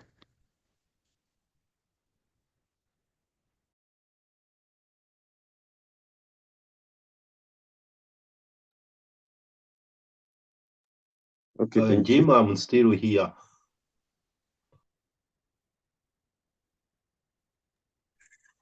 Oh yeah, apart from, but have I heard you speak about this matter really?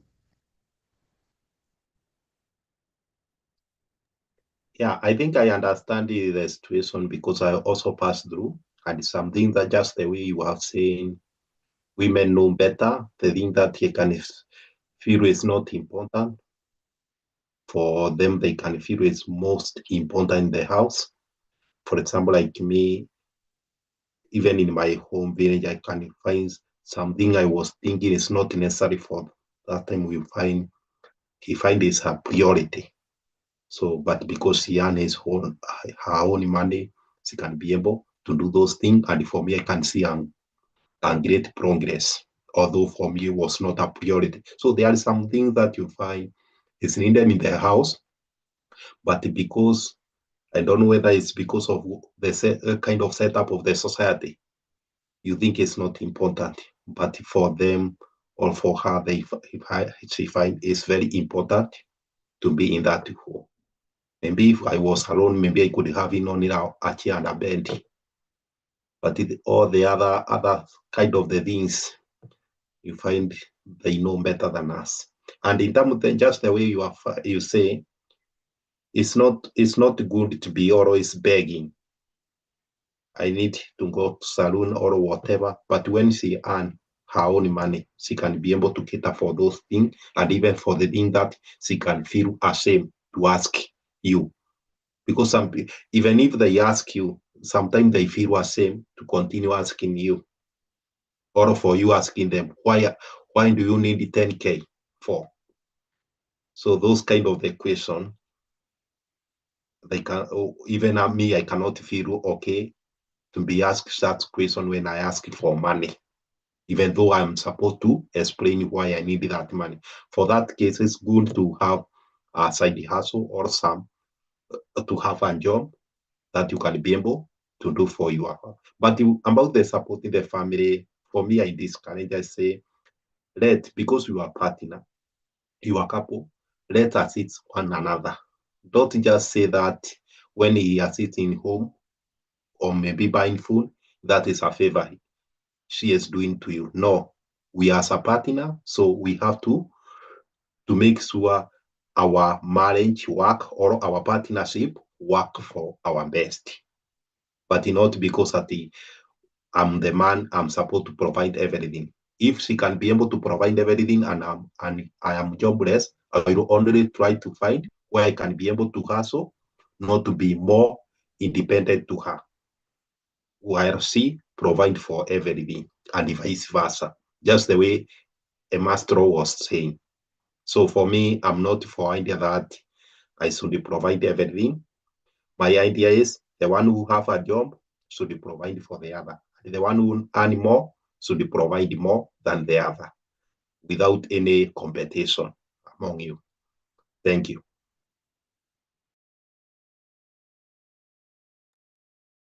Thank you, Pastor Stanu. Dorcas.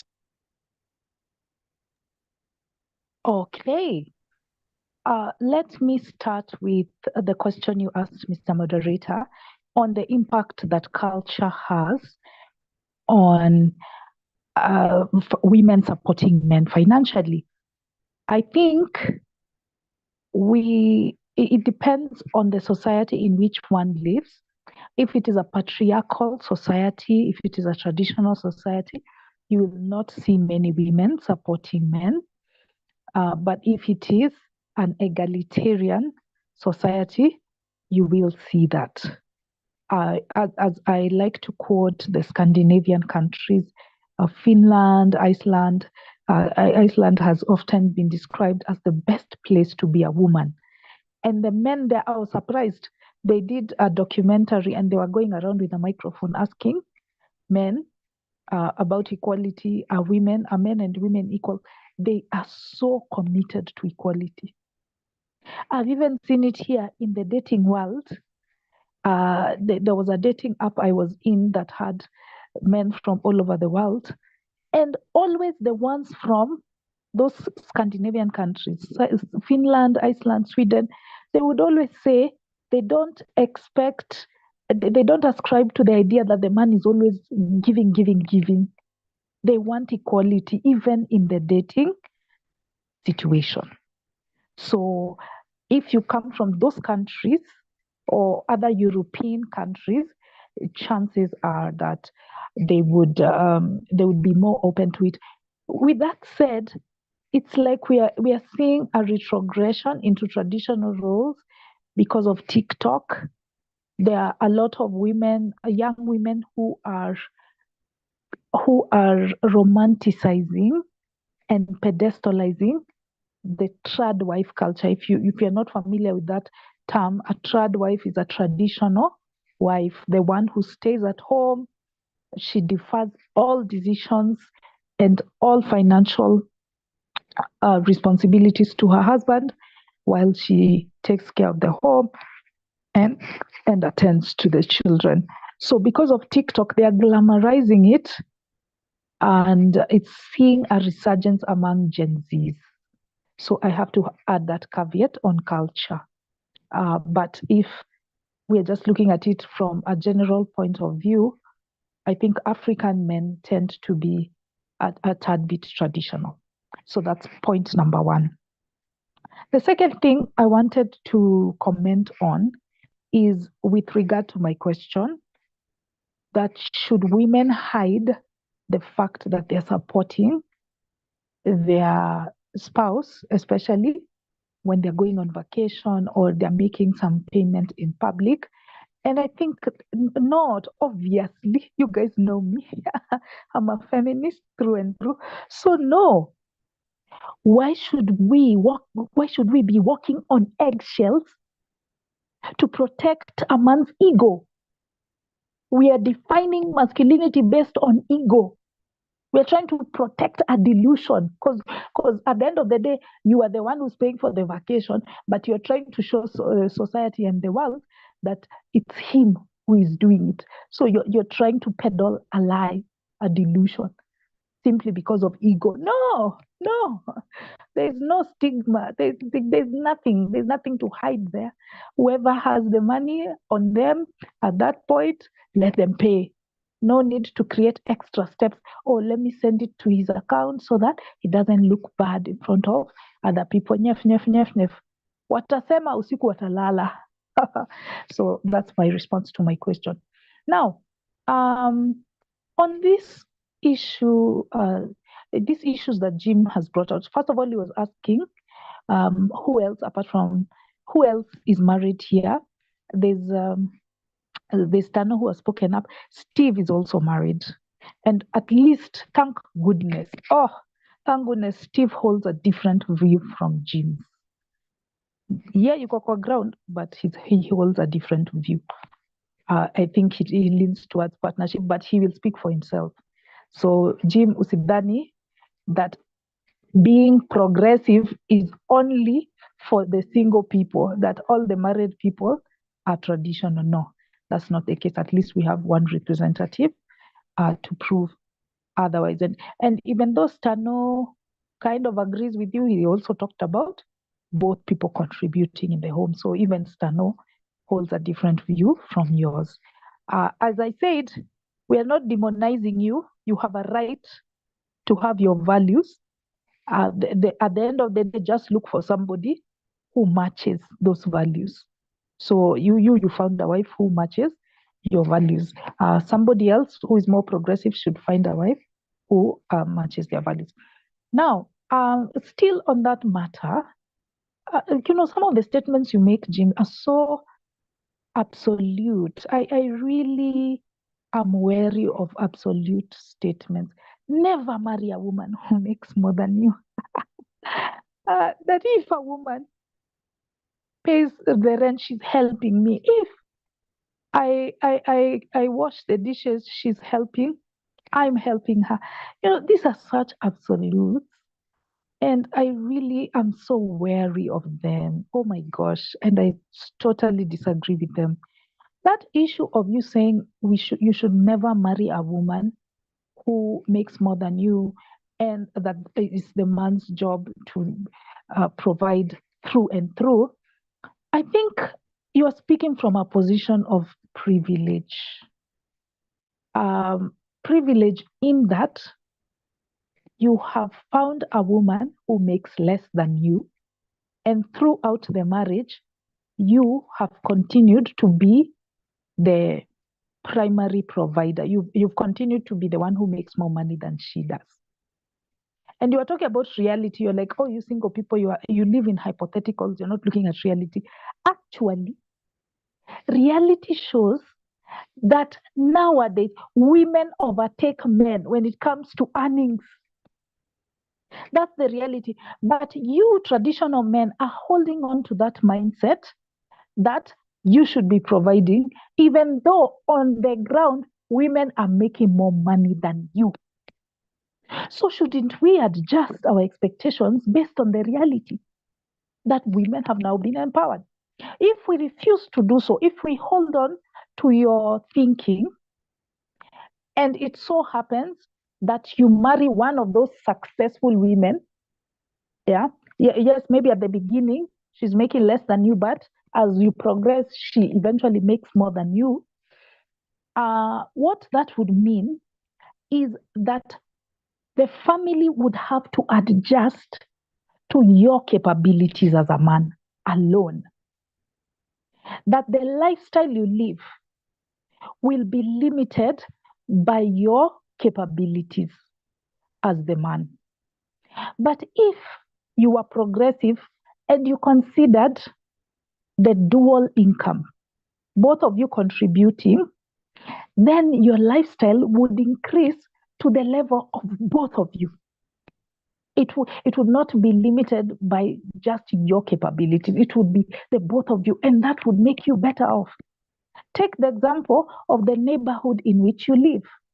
If we go with that mindset that it's only the man's job to pay for rent or to pay for mortgage, you would pick a neighborhood that is within your income bracket as the man only. You would go maybe to a house that is 30K because that's what you can afford.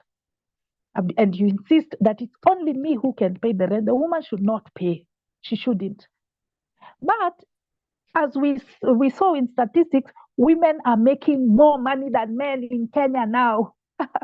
So if that woman contributed in the home, then you could move to a better, safer neighborhood of 40K or of 60K. You bring your 30, she brings her 30. Now you're living in a better neighborhood. Instead of being stuck in this neighborhood of 20K because you are adamant, it's just me who can do it. Or even your kids, you can be able to take them to better schools, a group of schools, international schools that are maybe 100,000 or 200,000 a term, because the wife has contributed and you have contributed. But if it's just you, you're saying, for me, I'm the man, I'm the provider, it's only me who can do it, so school fees is my job, she should not touch it, then you will limit your children's educational access to just that 30,000 that you can afford. Whereas you could raise it to 100,000 if your wife was involved. So to me, the more pragmatic approach is the partnership approach. If we are married, let's bring our resources together and live the best life possible, instead of this man carrying all of this burden alone by himself. The economy is not allowing him to go any further, and it's just not changing. So that's what I had to say on that. Was there another question I had? No, I think I'll leave it there for now. Thank you.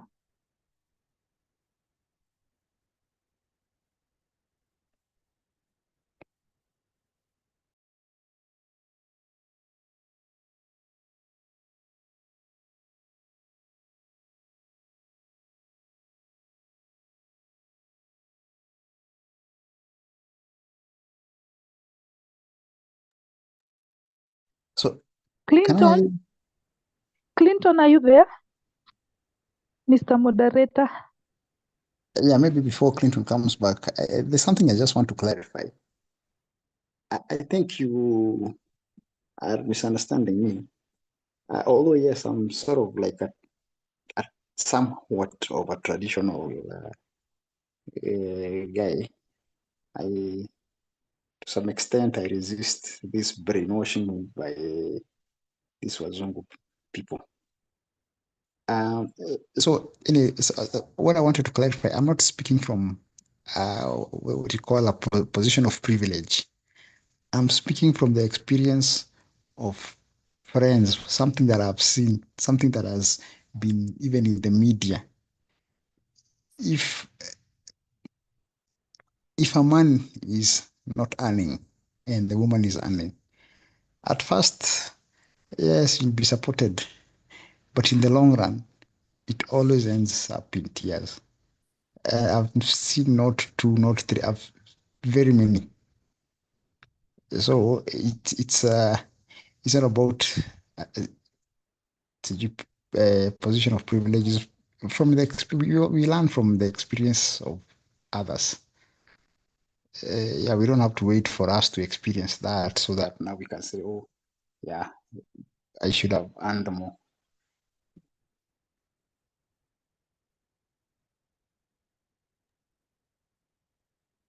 Clinton, are you there?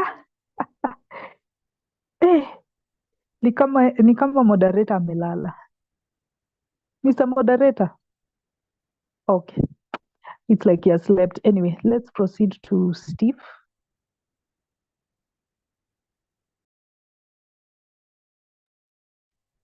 Okay, I just wanted to respond to Jim. I wanted to tell him that what you have just said, as the last thing you've just said, I agree with you 100%. It's true that as a man, it is very rare to find a partner who can support you like unconditionally without timelines.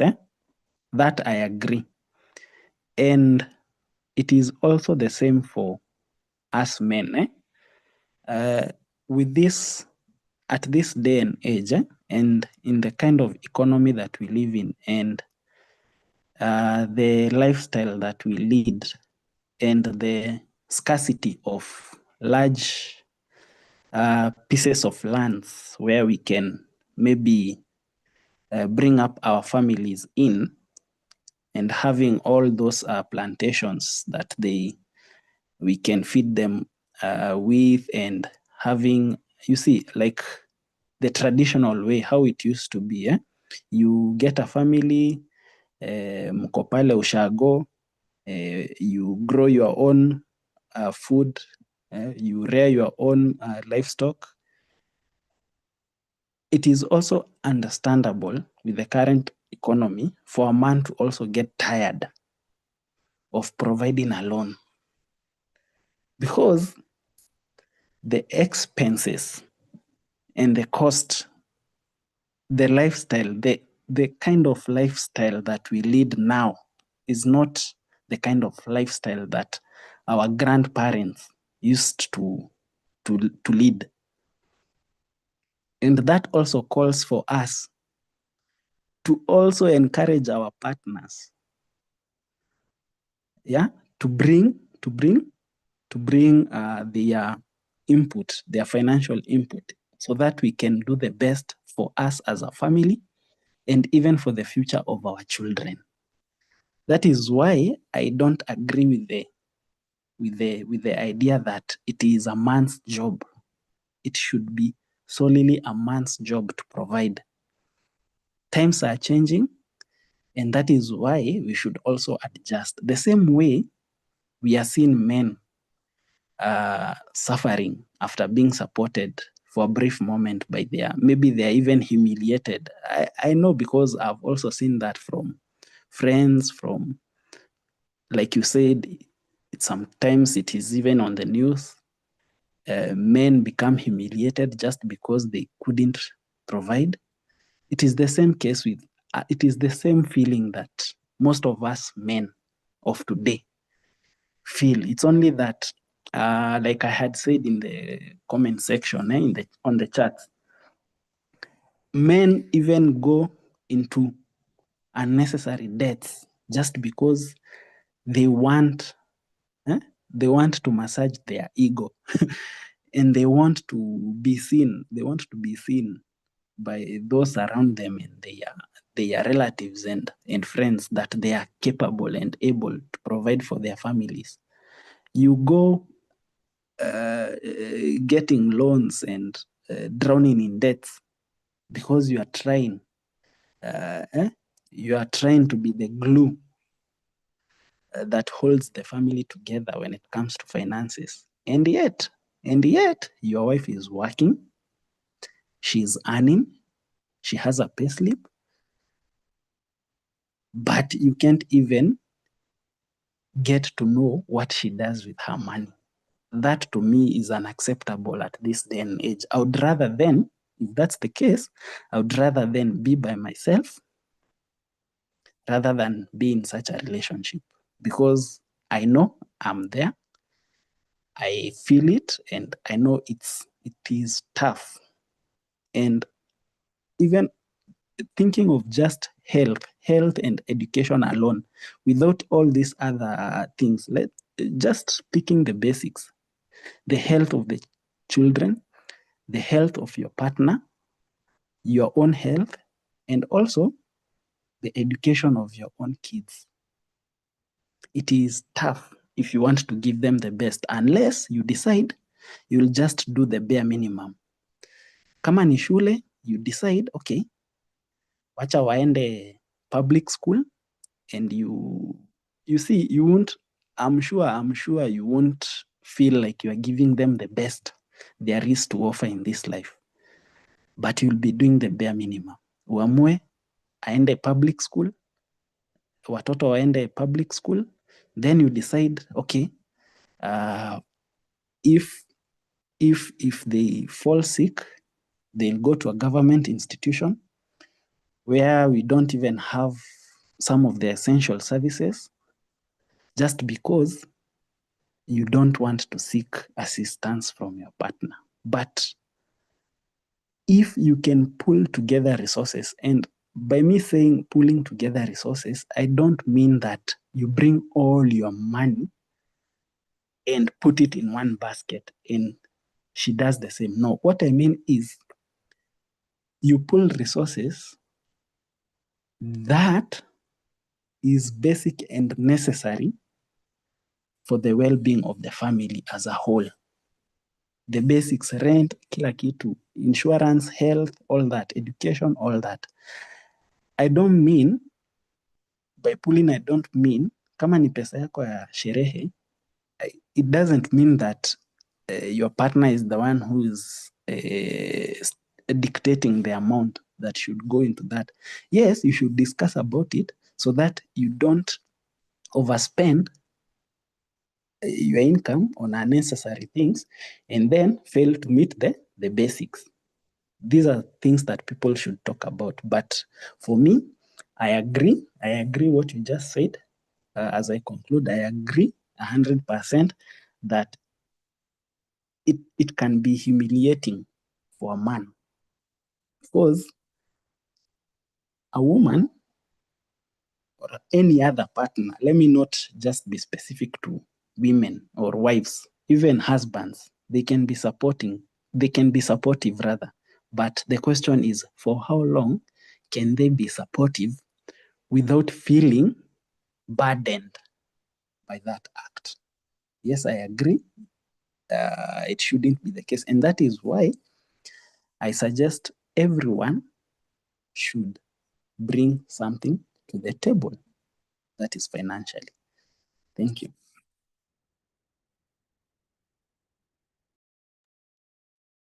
Okay, well said, Steve. Clinton, Kaka brother, are you still asleep?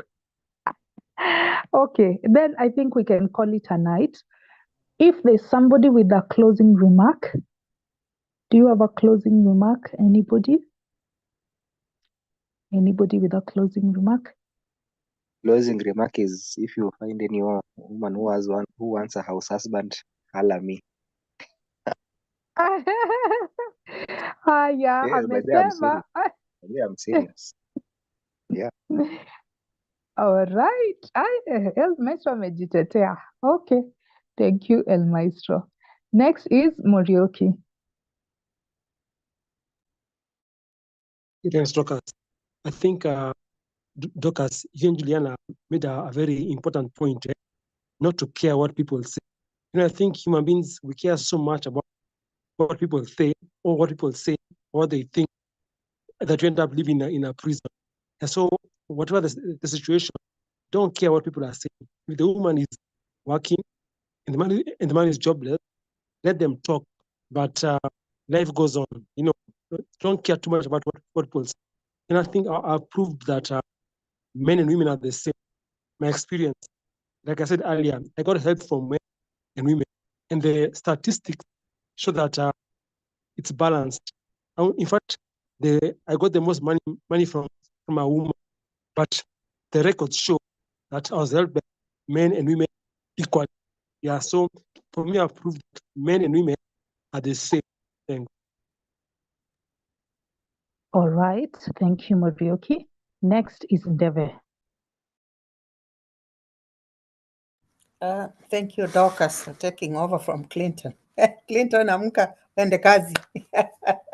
The thing is this, in conclusion, my side of conclusion, we have always supported men fight. ubaya nyinyi mnatoka Nairobi. In the rural areas, women do the heavy lifting. Not just the women who have husbands in the city, but even women who have husbands in the village, they do the heavy lifting. That being number one. Therefore, I don't think that men in the city should feel any different. You do not have to necessarily let your woman do the heavy lifting, but don't be afraid to ask. Don't be afraid to lift together for the betterment of your family. Now, there is a study, a finding that a family where there are two incomes, they do better in the long run than in a situation where there is just one income. Investment-wise, they do better. And I'm going to say this. Women, when it comes to investment, women are wizards. Believe me, women are good when it comes to squirreling. I'm going to call it squirreling a little bit of money to the side for the future. So that later on, when things go bad, you can always go to your wife and guess what? She will have something that she put away from sukuma wiki. Akanunua sukuma wiki mbili instead of 3. There is a little bit of money she put aside. We are good with that. We have got a little saving somewhere. So that being said, if you are not working with your wife for the betterment of your family, there's a part, you are missing a part. So you need to work with her, and even myself, I need to work with Kai to make sure that we win the best, we get the best advantage for the family. Because if we worry about what people are saying, it is a waste of time. Actually, worrying about what people are saying is such a waste of time.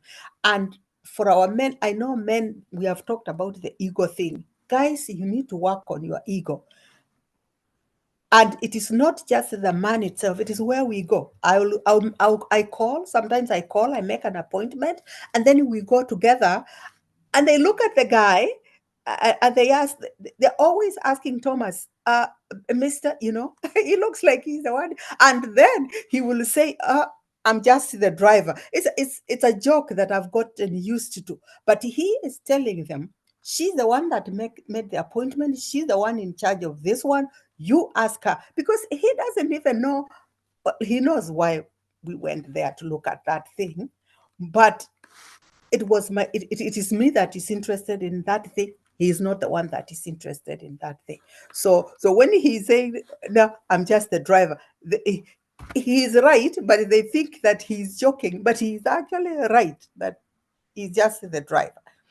But so that is why I'm saying that, guys, you've got to just let go of the ego for this one, and you are letting it go for your family. Like you let a lot of things go for your family. You let ndogo go for family. You let all these things go for the family. That ego thing, you have to work around it so that it doesn't destroy a lot of things, because even we as women, we are capable of, I'm not saying every woman is capable, but most of us are capable of saving money for a rainy day. We've got it. When you are in trouble, we've got it. We've got a little bit somewhere that we saved. So yeah, let's all work together for the betterment of the family. Thank you. Well said, Ndebe. So, given that everybody has given their concluding remarks, I would also like to give mine and then thank all the participants. So, my concluding remarks are in response to the theme question: can women support men financially? As I said, yes and no. That last thing that Jim said is spot on, and we've addressed it before. Maurice talked about it. So Jim, I would urge you to go back to our YouTube and watch this episode from the beginning. Maurice complained about it. He's like, most women cannot do it long term. Most women cannot do it long term, but they can do it in the interim, like the examples I gave of Ferdinand Omanyala or Barack Obama. So yes, they can within specified conditions. But there are also others who can do so long term, but only if you agreed on the same before getting married. Now, where I disagreed with Jim is when he brought up that issue of the absolute gender roles, that it should always be the case that the man provides, and he should never marry a woman that makes more than him. That's where now I draw the line. I think we need to think of ourselves as a team, and we need to pull our resources together while still allowing for autonomy in your earnings. But let's pull our resources together so that we can give our children the best life possible. Another thing that I've noted from the discussion is the importance of, or the part that society plays in how people live lives. People care so much about what their friends will say because your friends are gonna mock you, or this person is these neighbors are going to say, "Oh my God, that man was washing clothes. He was putting clothes out in the lines. What the hell?" It looks like it's the woman that wears pants in that relationship. I think we need to live our lives for ourselves and not care much about what others say. Wait, Morioki, your hand is still up. Is it from the previous time, or there's something you wanted to add? Yeah, just a minute here. Just 1 minute. I want to say at times what you think people think isn't true. At times it's just your mind lying to you. People are busy with their own lives. So you think they are thinking about you and they are not. It's in your mind. Thanks. Okay. Yes. Because I even forgot to turn on my video as I was talking. Yes, indeed, Morioki. We need to get out of our heads on that one. And I think defining relationships, what Never said, on the basis of ego is really self-defeating. And we should focus on our well-being, our personal well-being. Those people will not be with you when you have been kicked out of your house. Yeah, so that's it. Thank you so much, all the participants. Thank you, Mr. Moderator, for taking on this role yesterday. He reached out to me yesterday. We still did not have a moderator by yesterday, but he came forward and he's done us justice. Those questions were very engaging. And I would also like to thank Morioki for suggesting this topic, because it actually came from him. As you can see, it was very engaging and everybody had an opinion. So thank you, Morioki, for that, and also for your contribution in the meeting. Thank you, Maurice. He was very active at the beginning, but he fell asleep later in the course of the discussion, but he had very pertinent insight on the double standards between men and women and providing. So thank you, Maurice, for that. Thank you, Ex-Pastor Stano. You also spoke at the beginning of the meeting and you gave your personal experience. So we were glad to hear from a married man on the same. Thank you, El Maestro, for for making the advertisement. Yes. Juliana, you wanted to say something? I see your mic is unmuted. Oh, sorry. Oh, okay. Yeah.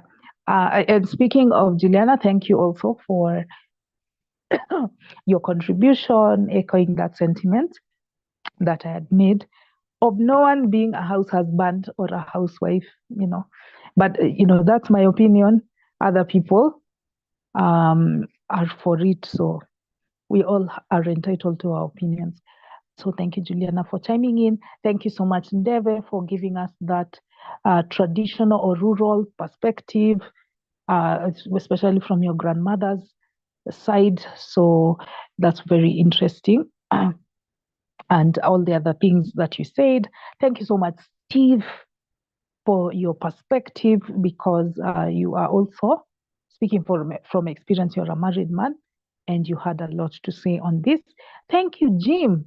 You came in late. I would, as I told you, go back to the YouTube and check out what we said before you joined. But thank you for your perspective. It is a common perspective. It is a very common perspective. I find that most atheists, especially in this meeting, are progressive. So we might not be representing society, Kenyan society, but somebody like Jim, somebody like Clinton is representing the common perspective. So thank you so much for your views. If I've forgotten anybody, oh yes, Mandy was here, Joka. She was here. She also gave her take, but it's like she also fell asleep. So yeah, I wish you guys a lovely night, morning, afternoon, and let's meet next week. We'll be talking about Ramadan, an atheist's view on Ramadan, the holy month of Ramadan. Yes. Bye, everyone. Bye. Good night. Good